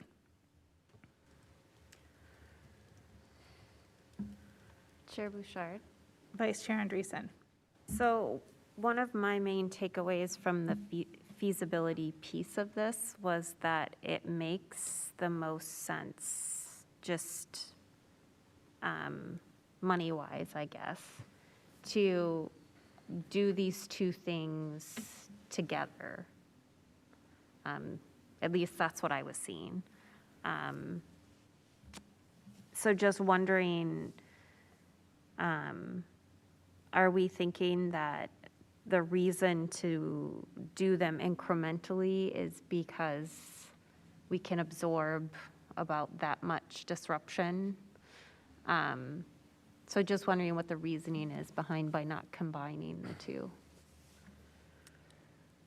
That's a good question. So can I get into the next one? Oh, yeah, And sorry. then by these two, you meant topics 3 and 4, correct?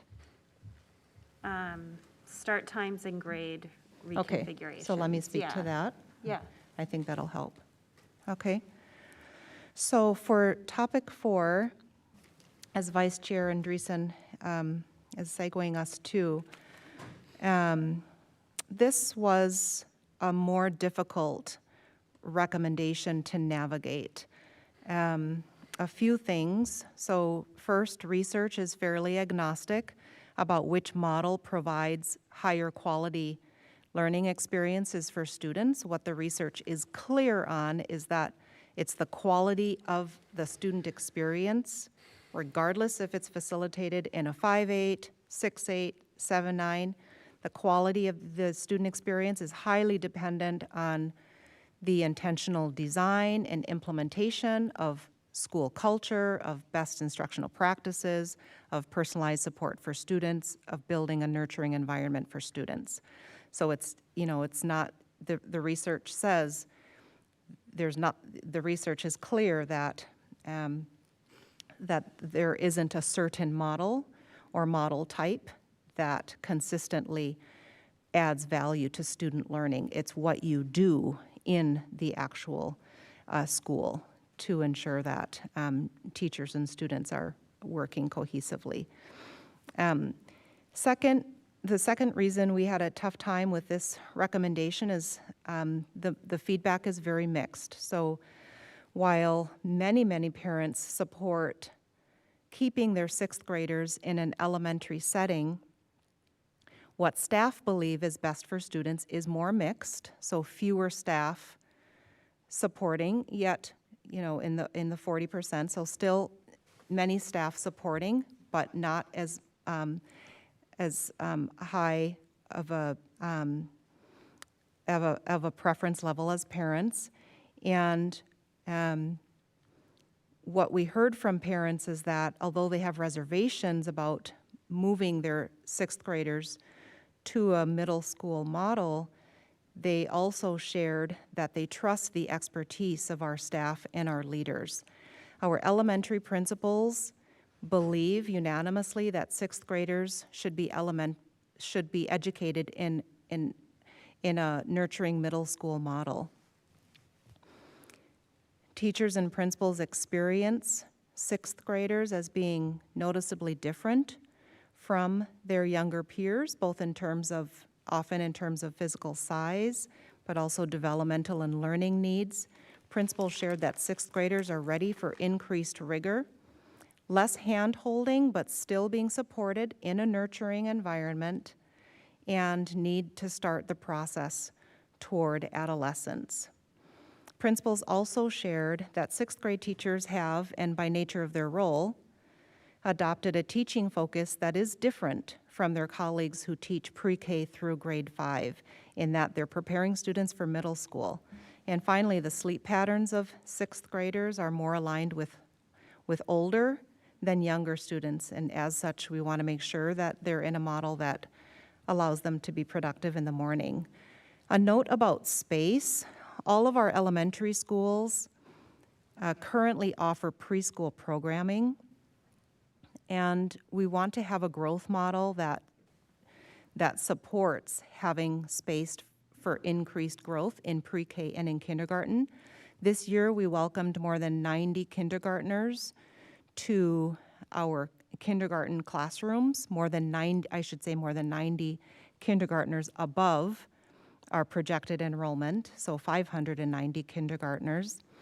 And although we will likely not experience that level of growth next school year, we want to make sure that we have the space that accommodates our growth strategy. And as Pam said, there's no immediate need for space at our elementary schools. However, principals report that space is very, very tight. And so this also has us weighing heavily with this decision. So for those reasons, we are recommending to our school board that we do transition our sixth graders to a nurturing and well-designed middle school model, sixth, seventh, and eighth graders, as well as transition our ninth graders to our high school for a traditional high school experience that freshmen in other districts have the opportunity to have. However, we do believe this change would be too much for our system for the 22-23 school year, and that we need more time to prepare our staff, to support our families, to support our students, and to make sure that the cultures and the instructional practices in our schools would support a transition and students would thrive in those environments. So our recommendation is that we support the transition for the 23-24 school year, and that gives us a lot of time to prepare.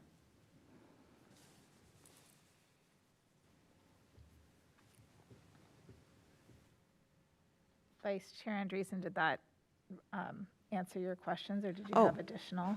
I think I still Yeah. have to answer that question. Well, just wondering, what's the reasoning behind maybe not delaying the start time change to combine it with, because I'm just looking at the price tag and thinking, oh my goodness, that's $1 million.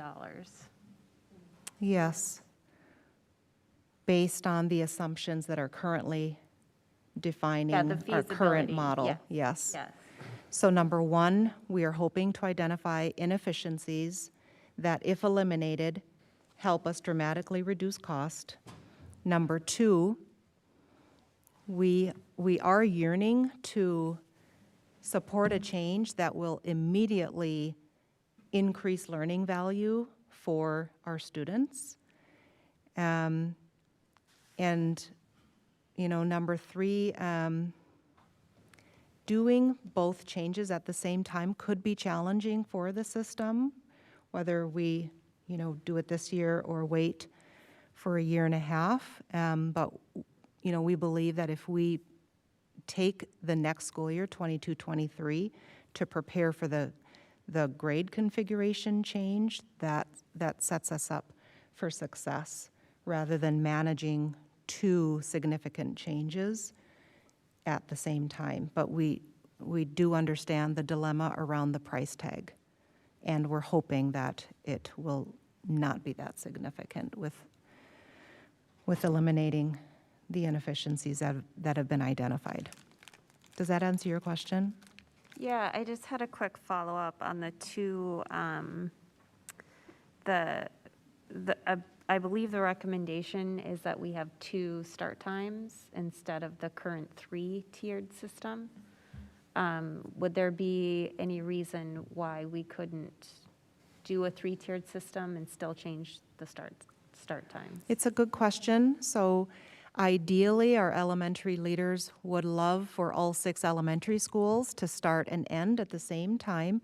However, they recently shared that it's not a deal breaker if we keep a 3-tier system. It does, you know, it does prevent us from, when we think about all elementary teachers at a certain grade level or in a certain content area being able to collaborate across all 6 spaces simultaneously, you know, it prevents us from doing that, but at least there's the 3 and 3.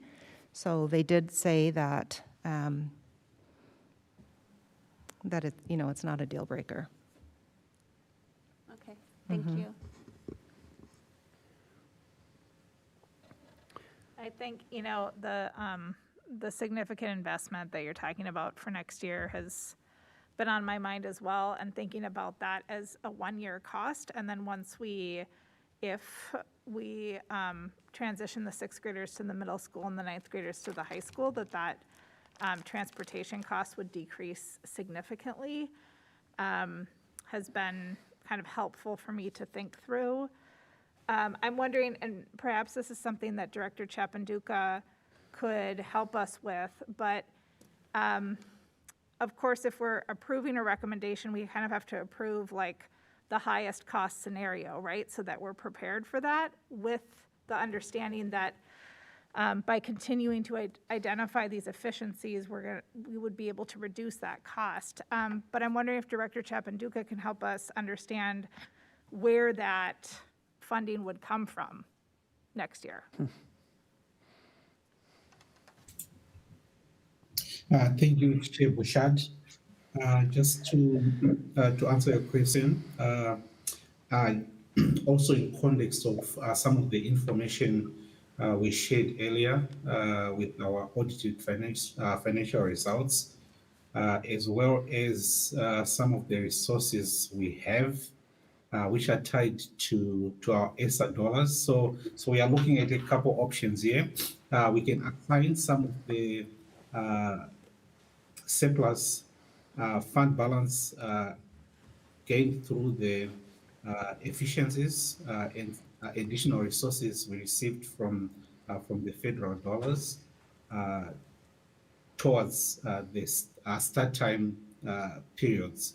Or we can work a model which is kind of hybrid, try to find some efficiencies this year within our current structure and apply those efficiencies, and any other dollars we can move either from the assigned fund balance or from some of the ESSA dollars which have been expended to cover up that gap, just knowing that it will be a one-time additional investment into our system. Thank you. So that is an allowable use for the ESSER dollars that could help us with the funding for next year, then knowing that the subsequent year, we would experience some reductions because we would have done the grade level shift. Am I understanding that correctly? Correct. Thank you. Chair Bouchard. Director Cool. Some of the cost savings that we're all discussing here that may happen in 23, 24 with the class changes, I'm assuming those cost savings are really contingent on moving both 6 and 9. We don't get those savings if we just move 9. Am I understanding that correctly? Correct. Okay. Chair Bouchard. Director Adams. I'm a little confused here because the spreadsheet that I see here that shows a two-tier option says that our estimated increase in transportation costs is between $342,000 and $456,000. And then when you look at doing start time change next year and grade reconfiguration the following year, so where does the additional cost come from? You know, the $500,000 is for what? Maybe Pam, Carmen could. Which slide are you on? Well, I don't have your slide deck in front of me. I have the preliminary one here. But scenario 5. So, go ahead, Pam. do you want me to, okay. Yeah. So, I don't know if I can go to it in the slide deck, Elise. I think it's, so basically the difference is, if you went back to the tier 2, you need 63 buses to deliver the K-6 students. So it's through 6th grade to all of the elementary buildings. When you move to 6th, and this is why Director Cool's question was on point. When you move sixth grade to the secondary, you're shifting those students. So now you're looking at basically 54 and 52 buses. So you don't need those extra buses to deliver that first tier of students all at the same time. And that's why it goes from needing 17 buses to 8 buses. I see. Okay. And it is also related to where you're picking those kids up, because you need more buses if you're going for like northern Minneapolis because of just the travel time and the board policy of ride time. Right. And then versus if they're more in district. So that's all also coming into play. All right. Thank you. You're welcome. Thank you. Other board member comments or questions on the recommendations? Chair Bouchard, Vice Chair Andreessen. I did also notice a concern around instructional hours, right, with the 2-tier. I'm assuming that'll just be worked out though, right? I can answer that one briefly if you want me to. Please. So we did look at it, and depending on, and you can work through it, but depending on how you wanted the day to look, at most, maybe we would need to add 3 days at the secondary level, 2 to 3 days.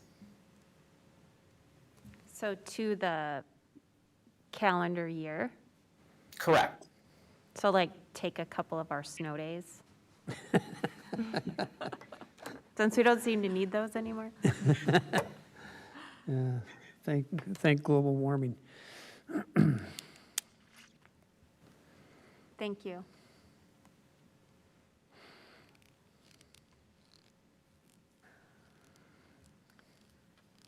Additional questions or comments?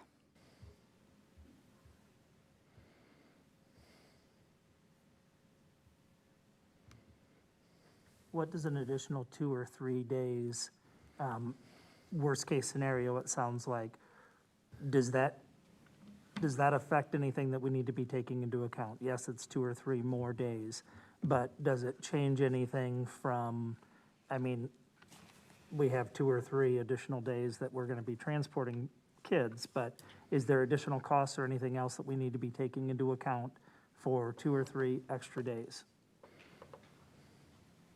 Dr. Lightfoot, do you want to answer that one if he's there? He's here. He's approaching. Coming.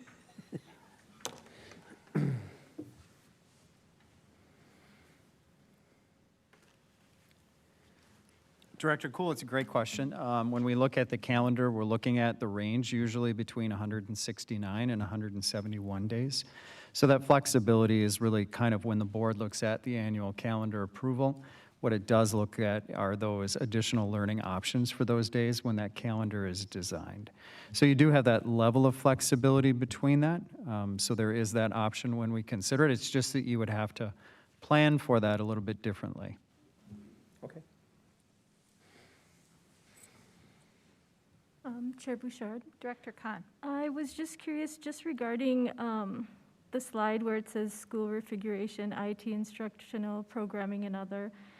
Just regarding the IB program, it says here if we intend to expand the IB program to grade 9 and 10, then will there be additional training for staff at the high school in order for them to, wouldn't that incur additional costs though? Yes, and those costs have been identified, so we would want to make sure that staff are trained to facilitate the middle years program, which would extend through 10th grade.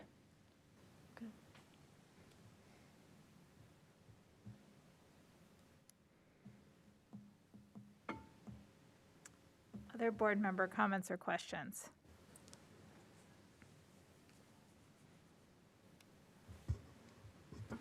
I'll just comment that as the board treasurer, I look at the lowest cost option, and it's to do the big bang and do grade reconfiguration and school start time next year, right? I mean, that's the lowest cost option. Now, the reason we would defer that, or one of those two, is why? It's really what it is to allow parents and caregivers to adapt. Kids are pretty flexible, I've found. I think they could adapt better than the adults could. But I understand that adults need more time to absorb things, so. You want to respond? Yes, you're correct in that our kids are resilient. They adapt very easily and quickly. Our parents, I think, would have a lot to think about to make that change in 10 months. And mostly what we've been considering is how the system would be taxed by two gigantuous changes happening in 10 months. If you think about the staffing shifts that would be taking place to transition 6th grade teachers to the middle schools and 9th grade teachers to the high schools, building culture, identifying what are the transition practices that we're going to facilitate to ensure a smooth transition. We do have a couple of school principals who worked as administrators in another system during a change like this, and they said it was a significant change, that the organization really needs to take the proper steps to make sure that the implementation process and the transition itself occurs smoothly. And with the high levels of stress that our educators and leaders are under right now, we are not certain that this would be best for our staff. We are concerned that parents who wanted to keep 6th graders at the elementary school, you know, they are not going to be happy, and so, you know, we're trying to be respectful of the time that people need to navigate the transition, but the operational endeavor that we'd have to undertake as a system to make those two transitions for next year would be significant. Right. So I rarely do this, but I'm going to speak as the parent of a student who would be impacted by this shift if we decided to do it next year. So my kid is in 5th grade currently, and they would be impacted by this. And, you know, I think in some of our early discussions around moving 6th grade, it was like, we're moving 6th grade to the junior high, and that's not what's happening. We're creating an entirely new middle school model. Right. And as a parent, as I started to wrap my head around that, I was like, well, first of all, you know, that's actually a really cool opportunity to do a lot of culture building, culture creating. And I think with everything our educators have been through, with everything our families have been through, that's going to be really hard to accomplish in 10 months. And so, you know, speaking as a parent, I would feel so much more comfortable if we could have a longer on-ramp to that experience. I really hope my kid's not watching right now because they totally want to go to the middle school next year.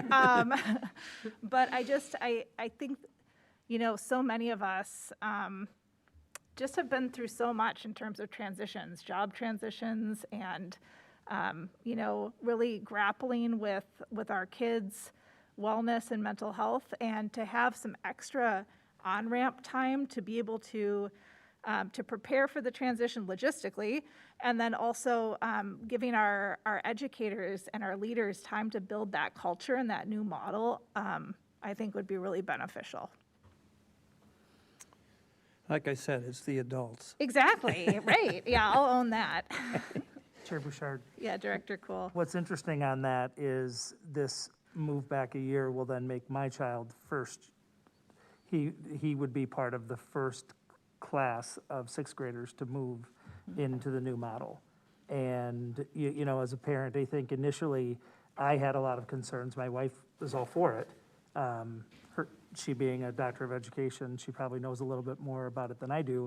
But it took me a while until we sat and listened to all of the positives. And now I think it is right for my son.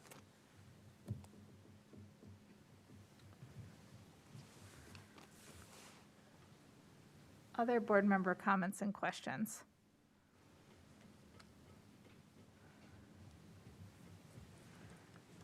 Well, thank you to the team that really helped us better understand and grapple with all of the data, with the financial implications, some of these space implications tonight. I was going back through our agendas. This is the 5th time that we've talked about the learning parameters redesign at a public meeting. So starting on August 16th, September 14th, October 26th, November 9th. We participated in the engagement sessions, and of course, I've responded to countless emails about this issue, and I know we've all been doing engagement within the community. So it's been a very robust process, and it's a little bit surreal actually to be at this point. So. With that, I would look for a motion that the board approve the presented recommendations for implementation of the Learning Redesign Project for school year 2022-23 and beyond. So moved. I have a motion. Is there a second? Second. I have a motion and a second to approve the recommendations for the implementation of the Learning Redesign Project. Any further discussion? Chair Bouchard, I'm wondering if we should table this until we hear from the people in the audience. They want to speak to this issue, right? No. No. Oh, they're, okay. Right. All Chair Bouchard, I did also have a discussion point. I am wondering if it's possible to keep the scenario 2, the 3-tiered flipped schedule at a much reduced price tag as an option. I don't know procedurally how to Depending do on that. our cost findings, our ability to identify inefficiencies, eliminate them, Right. and sort of where we land in terms of added cost. Yes, and it creates more instructional time. I feel like that 3-tiered option seems like the best middle ground if we do want to move forward with a change to our start times. This just feels more feasible in lots of ways. So just wonder, I don't know if this is the time to discuss that or, anyway. So procedurally, the presented recommendations, if we go back into the packet, so they start on slide 56. So it's the continue to explore the year-round school models, and then the spaces and places recommendation, and then the last one is on slide 58, which is to collapse to 2 transportation tiers and swap times in 22-23, and then transition the grades in 23-24. So are you proposing we change the first part of this recommendation? Yes. Okay. So then I think we need to vote on that particular change before we vote to accept the recommendation package. Okay. Okay. So would you like to make the Can I motion? propose that? And we I will would move- support that as well. Okay. I move that we change the recommendation for school year 2022 to 23 to a 3-tiered transportation model with swapped start times. Is that correct? Okay, so I have a motion. Could I have a point of clarification? Sure. So you mentioned, Vice Chair Andreessen, as an option. So I understood that you were suggesting we change the language to collapse to 2 or 3, like, so that both are options, transportation tiers and swap start times.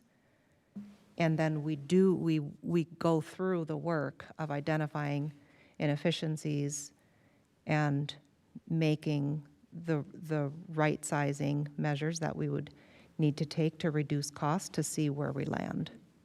But that we are swapping start times. Yes, I agree, yes.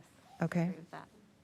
Chair Bouchard? Yes, Director Cole. Yeah, you'd have, I would think that then there would need to be another vote next year then, once that research is finalized, to confirm which model, the 2-tier or the 3-tier, you end up going with. Correct?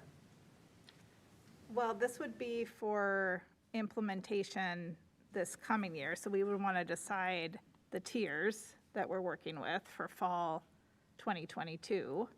And then after or at the same time as the grade level transition, would we vote again on that? It's becoming really complex, and I need a little assistance sorting it out. I think that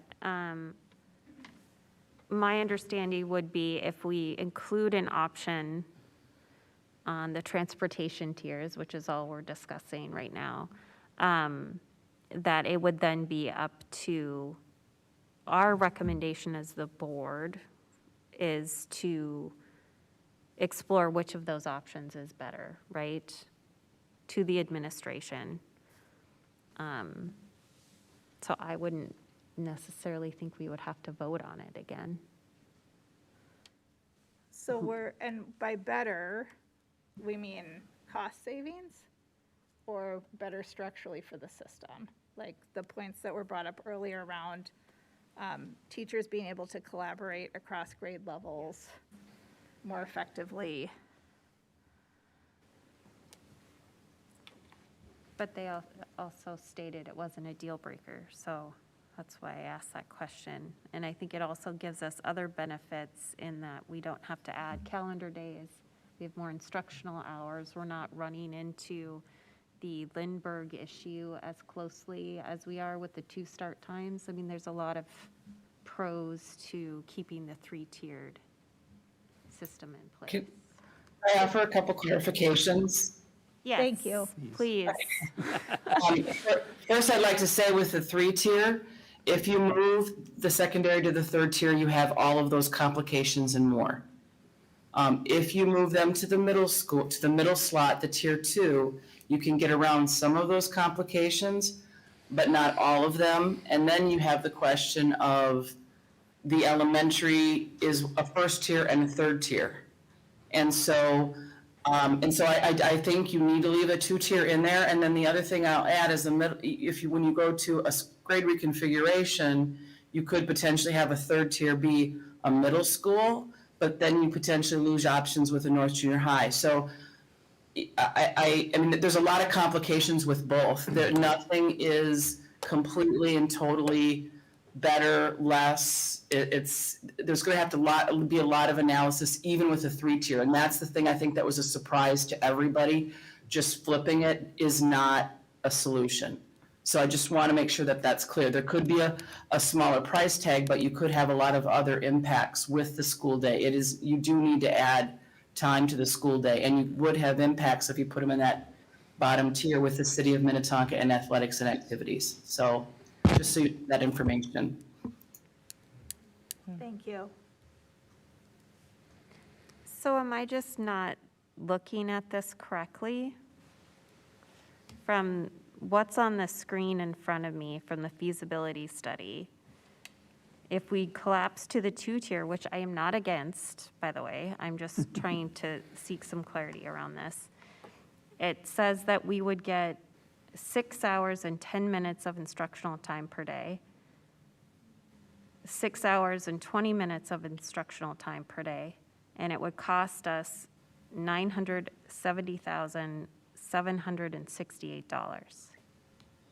That option is you, with that scenario, the way I ran it, that scenario was ran based on the ask of an 8 and a 9 o'clock start. You need 6 hours and 40 minutes per day. So that 6 hours and 20 minutes you're seeing is the one that it's not feasible. So I did another one.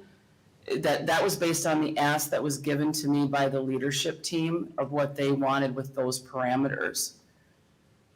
You would have to, but you need 6 hours and 40 minutes. And Elise, I don't know where those slides are. Can you go to the flip 3-tier?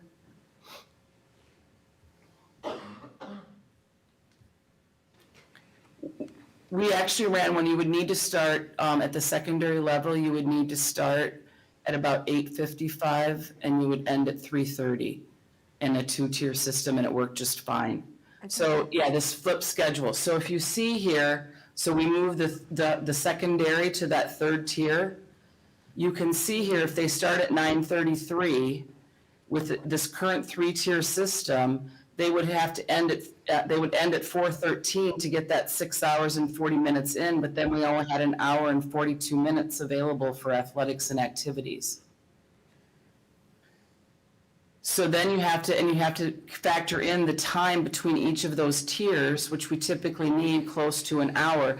This one would work because we do have some buses that we could end up routing with this 11 and 7, but you still have this athletic and activities issue. This is going to be a problem because you're not getting at least your 2 hours.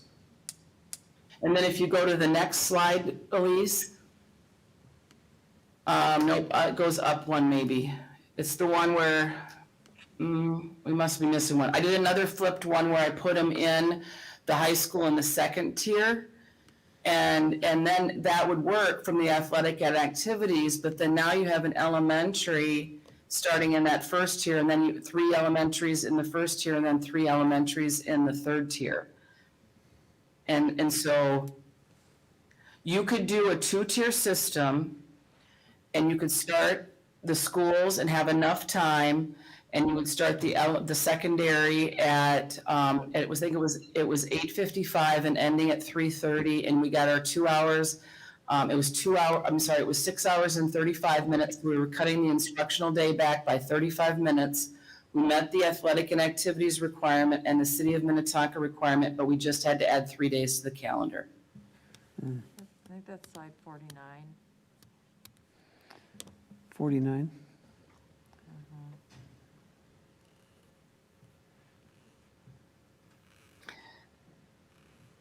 This has got the grade reconfiguration in it, but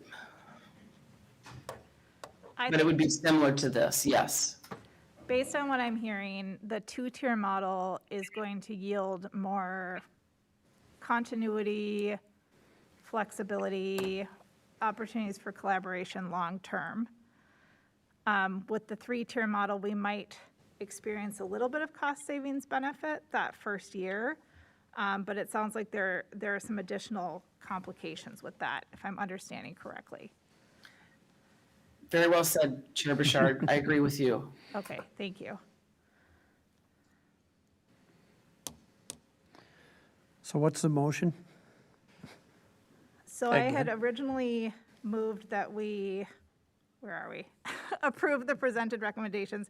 Then Vice Chair Andreessen was considering a different motion that would adjust that part of the recommendation. So Vice Chair Andreessen, I'll turn it back to you. I've lost what the recommendation is, the language, but if we could just include the option to explore a 3-tiered transportation for cost savings. And then that would be information that would come back before the board, and then we would vote on whether to do a 2-tiered or a 3-tiered? I don't feel a need for the information to come to have a vote on it. I trust administration to make the right choice. But just, I don't want it to not be an option, if that makes sense.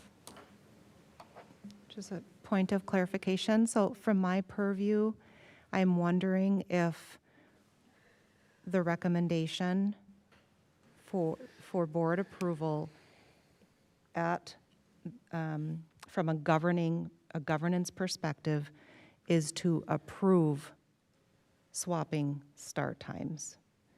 And then how we operationalize that as district leaders, staff, school leaders, based on everything that we uncover as we prepare for that shift, and we are, leading and acting in fiscally prudent ways.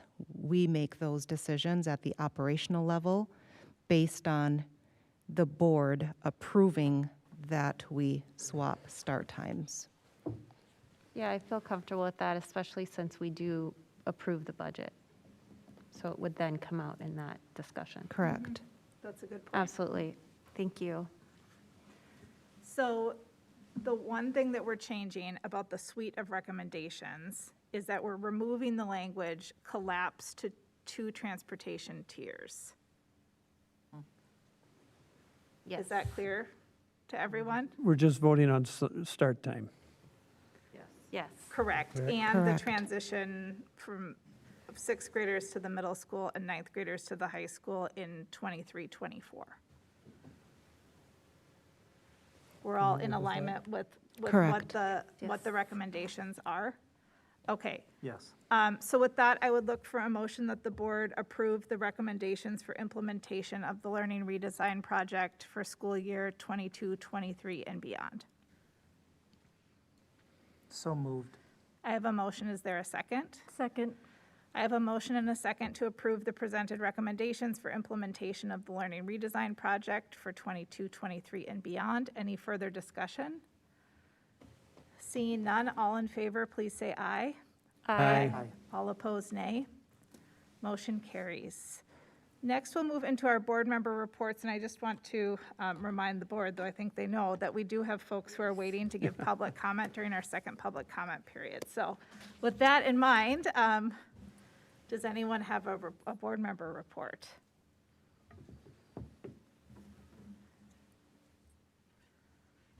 A brief one.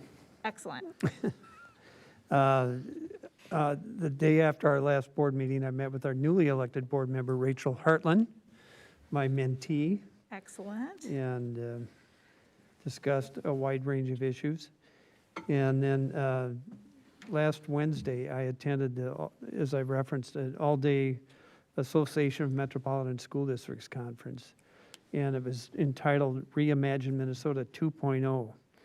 And we again, for about the 4th year, discussed what we can do to implement more equity and inclusion in school districts. And I made the comment to the convention organizer that maybe we ought to invite Ellen Page and Neil Kashkari, because they seem to think that we don't discuss these things, and that we need to have a constitutional amendment before we start discussing them. And he thought that might be a good idea for next year. That's my report. Thank you, Director Adams. Other board member reports? Okay, with that, we'll move into our second public comment period. And so I have 8 cards. I think some folks are no longer here, but I will call all the names of the cards that were submitted before the meeting. So we'll start with Anthony DiGiulio, and you will tell me when you get here if I just messed up your last name. Really? It's a great one, so I'm glad I got it right. Welcome to the table, and you have 3 minutes for your comment. 3 minutes, perfect. Is this thing on? It is. Perfect. My name is Anthony DiGiulio. I have 4 children that I'm extremely proud of. 2 of them were students at the Hopkins School District and have matriculated and graduated from college and are now successful adults. 2 of them are now scholars at the Hopkins School District, and I am concerned for their safety. I understand that we do not have a school resource officer or a uniformed police officer in the building anymore. That's very concerning to me. I wonder, you keep referencing other schools around here and fights that are happening. Do they have school resource officers that can get control of the situation quickly? I feel that you have a PR disaster on your hands if it's true that The high school is not allowed to dial 911 without contacting the district first. I've trained my children to call 911 if our house is burning down. They don't need to call me first. I feel you have another issue with the sit-in that happened yesterday. I feel November 22nd is Hopkins Public Schools January 6th. And every video that I've seen from yesterday clearly looked like an insurrection happening at your school. I feel that if administration, if faculty was involved in helping expedite this sit-in, and they used the Minnesota Teen Activism Group that's funded by the NAACP and the Minnesota DFL, that you've pulled politics into school, and I feel that that is a very dangerous thing. The next call you're going to make is to Tim Walz to get the National Guard out to that school, because things are gravely concerning to me, and I believe the rest of the people in this room. Thank you for the time. Thank you. Thank you.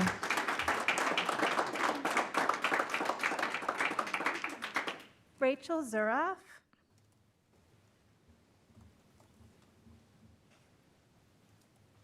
Did I pronounce your last name Yeah. correct? Oh, good. Yeah, Welcome. Thank you. Good evening. My name is Rachel Zuroff, and I'm a 10th grade student at Hopkins High School. I would like to start off by saying that this year has been a challenge for everyone. I personally struggle with anxiety. The current environment of our school is challenging. In the past few weeks, things have been out of control. At school, our number one job is to learn, and the current environment is not allowing us to do so. I'm a straight-A student with great attendance and have never let my grades slip. I currently have 48 class absences and have 2 classes with a no credit grade. I had to miss about a week straight of school as I could not enter the school doors without having a panic attack. I loved going to school at the start of the year. It was fun and a great experience for the first few months of high school. After distance learning for over a year and a half, but now I'm thinking about transferring schools or returning to distance learning due to the way that things are. I think that it is safe to say that our educators and staff are being overworked.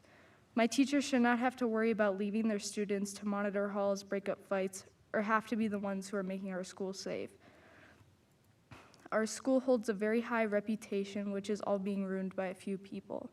One of the things I enjoy most about school is the fact that we as teenagers get to be treated as adults for the most part. I think that the school is trying to treat us as adults and give us the opportunities to be independent, but does not hold the same standards when students break the rules. I believe if we hold the same standards, the issue of violence between students will reduce greatly. I love that the school provides opportunities for students to get extra help and a second chance. You can provide all the resources and assistance, but the student needs and also wants to help themselves. Things need to change before we lose our wonderful teachers, staff, and students. As a student, I should not have to worry about feeling safe when entering the doors of my school each day. Thank you. Thank you, Rachel. Thank you, Rachel.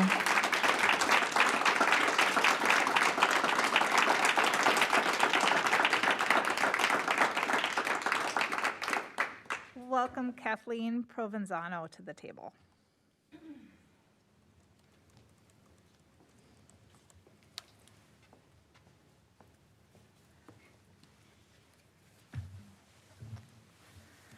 Hello, thank you for giving me the opportunity to talk. I am the mother of 3 children. 2 of them graduated, and one of them attends school at the high school. I came here to talk about the fighting and the disruption that it's causing to students. But when you were addressing the chaos and the fighting, I heard a lot about mental health and the well-being of students. And that's very important. But it's also very important how it's tied to their academics and preparing children and students and scholars for life after high school. It seems the focus of Hopkins High School has shifted away from high expectations in academics. Examples include their ability to retake tests and hand in everything late, the new grading methods, and less time in the classroom. But mental health in schools begins with helping kids learn and grow academically. You can have all the therapy in the world, but if you don't have the basic skills, if you can't read and write, how will you possibly want to go to class? If you're not prepared for life after high school, how will you ever be healthy or happy? Learning skills and having a strong support system like our amazing teachers, learning the benefits of hard work and how it feels to work hard and succeed, to experience those rewards, to do well in a test or in a class, will help students rise up, build confidence, and grow and be successful. Currently, there are very few consequences for scholars who are disruptive or failing. Holding kids accountable for their actions is needed in the classroom and in the halls. Expect success and growth for all students. Set clear expectations and have real consequences. This structure is not mean, it's not unfair. It is how we show scholars and students and our children that we love them. Thank you. Thank you. Thank you.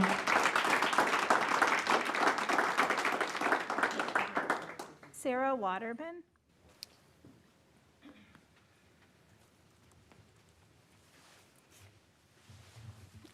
Hi.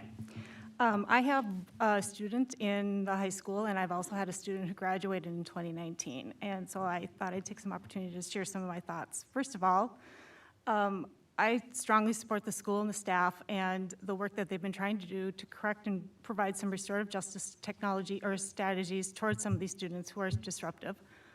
I hear what a lot of these parents and other students are saying, and the first thing I'd like to say is that my student feels safe. I ask her every day, do you feel safe coming into the school? And she does. She's got lots of friends, and she's got lots of friends, and she feels safe coming into the school because she knows that she can interact with her peers and she can interact with her students, teachers, and feels like she's a participating member of our school. I think that's awesome. She had a heck of a time during the pandemic. She was not a good student, much like the previous speaker, the student who suffers from anxiety. So is my daughter. Hers was the opposite. She could not succeed in school when it wasn't in person. And she's in person, and she's the happiest she's been in years. And for that is what also helps her feel safe. I think that one of the biggest problems that I'm seeing is a lot of what Oscar mentioned. It's about our social and community health and how do we adjust that? How do we make that appear better? It's like my daughter said to me, she says, like we forgot how to be nice to each other. How do we be kind and supportive to each other? Frankly, part of that comes from us. These kids are watching us and how we're behaving. They know that if we are feeling, if many of us are reacting to a situation where it's a real or perceived threat to our autonomous personal choices, that they're reacting with very loud and obnoxious voices or with violence, they're doing the same things. We, as a community, need to be thinking about that. I personally am also trying to react to every situation with patience and kindness and not react in a negative manner if I can at all help it. Some of the things that have been talked about here, and I appreciate every bit of conscientious thought, and I know the teams are working their butts off trying to make things better at the high school, but some opportunities, communication. I know how hard communication is. I spent a number of years in crisis management and crisis communication in a previous role before I started my own business, so I know how hard it is. But the most important thing is to provide some information as rapidly and concisely as possible as soon as feasible, and then provide more contextual and detailed information later if it's required and how that looks like. You know, Oscar mentioned it too. We didn't hear anything for hours.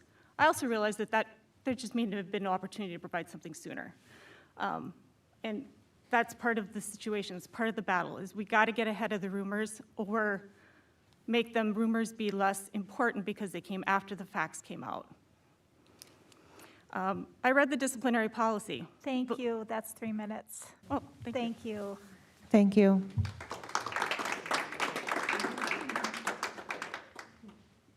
Jenny Lawrencer.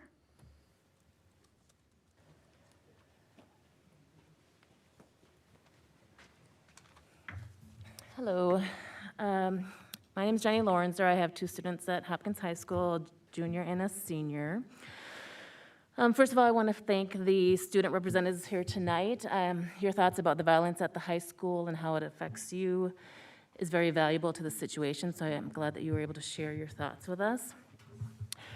I was hoping to have a discussion tonight with the school board about the violence at the high school, but I learned once we got here that this is just a one-sided situation. You just listen to what we have to say, so instead, I guess I will read the emails that I sent to the board today. So my first email is this. I wrote to the board that the chaos and the disrespectful behavior at Hopkins High School needs to be addressed and needs to be fixed. There needs to be very specific and strict rules about behavior so that the students who break these rules learn about consequences. In the past week, there have been at least 2 very disruptive fights at the high school and a sit-in protest which included that included profanity and students chanting profanity in the hallways of our school. This is completely disrespectful to our school and staff and students. We are not teaching these young adults about real life if we allow this behavior to happen with no consequences. That was my first email. Then I saw the video showing our principal being pushed around. To me, it looked like she was being assaulted in our school's office as the students barged and pushed her into the school office. So my next email was that if the board has not yet seen these videos, I think they need to watch them to understand the concern, the disappointment, the shock that us parents are feeling about what is happening at our high school. If those students that were involved are not expelled immediately, I believe there will be many very upset parents. Overall, it seems to me that the information provided to families in the emails from the schools are not transparent, and they do not match the stories we hear from our students or the videos we see about what happened. Tonight it was mentioned that there will be a meeting on December 14th to discuss how to address the behavior problems. That is not soon enough. This needs to be addressed now. We need to address this as soon as possible. And as other people have said tonight, I believe there needs to be a police presence back in the high school. I imagine the 3 staff members who were injured in yesterday's fight would likely agree with that. Please do what's best for our students. We cannot have this violence in our high school. Thank you.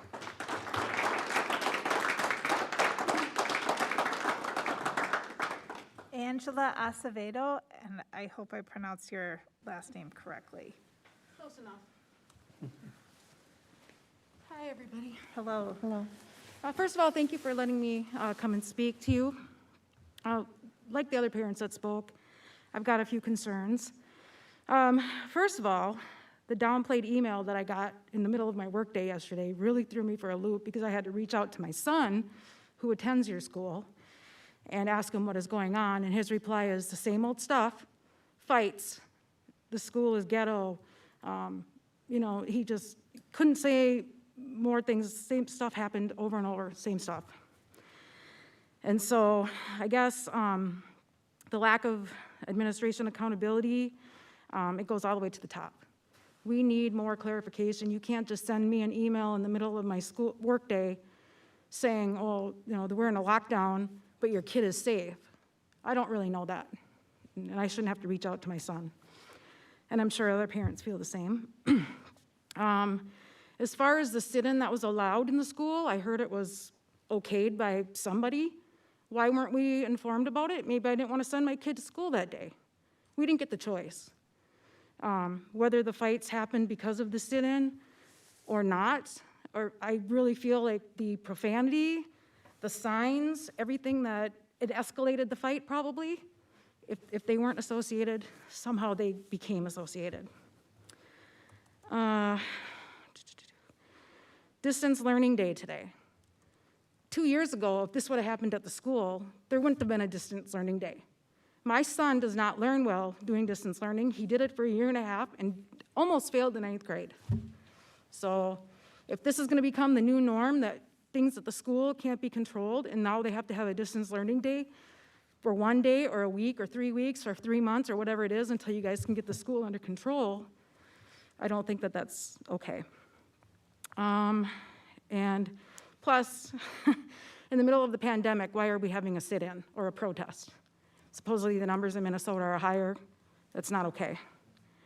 And the gentleman that spoke first spoke on this. There was some stuff on social media apparently about the high school teachers are instructed not to call 911 unless they get approval from the district. Whether that is true or not, somebody can call me and tell me. I want to know if that's true, because if it is, it's complete not okay.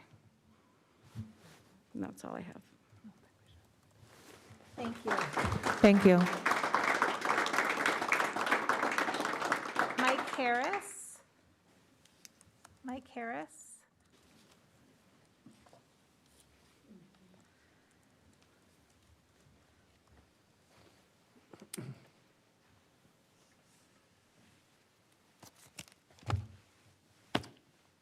Just wanted to start off with saying thank you for your service. This is hard in a pandemic to serve the public, so I do appreciate it. My name is Mike Harris, and I have a kind of a unique role. I'm probably been here more or longer than most people here in this building right now. I'm a teacher, I'm a parent, and I'm a coach. And so I have a different perspective, I guess, is what I'm suggesting. And some of it I would agree with the board, the district administration, and the parents. I guess I'm all wrapped up in those. But I definitely wanted to start off with, just as a parent, I have a kid at West, a kid at the high school. I'm disappointed. Plain and simple. I expect more. I know parents demand more of me, so therefore I look at all of you and I expect more as well. As a educator, a teacher at the high school, I've been part of the videos. I was in between people with these last couple weeks. I know what it's about. I'm not fearful. I know that things go on, and I'm happy to do my part to make sure things go well for our kids. And I'll do whatever it takes. The challenge I hear, though, is as an educator in the school, I'm glad it came. I didn't know that IB would be coming to the high school. I was like, oh my gosh, I was shocked to hear this. Because right now I'm looking at Chromebooks, IBM, or just a new platform next year. I'm looking at, Canvas, 9 through 12. There's a lot on the plates. I'm juggling a lot. And I'll be honest with you, it's not being done really well. It can't be. I have 3 preps, 4 preps on some days. I don't know how I can do it. But my main point and why I'm here is we talk about school culture. We talk about how things can go well. I can tell you how things go well.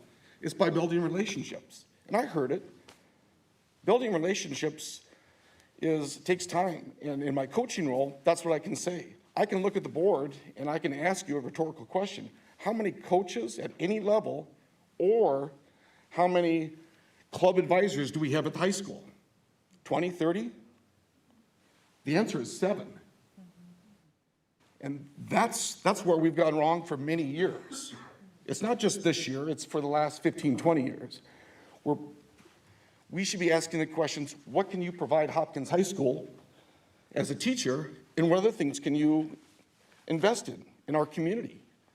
Those are little things that are going to add up. And so if we're not having coaches, we're not having advisors that do, and we're bringing those from other sources, those are problematic. And that's not going to build relationships or the culture that we desire. Thank you. We're at 3 minutes. Thank you. Thank you, Mr. Harris. Thank you.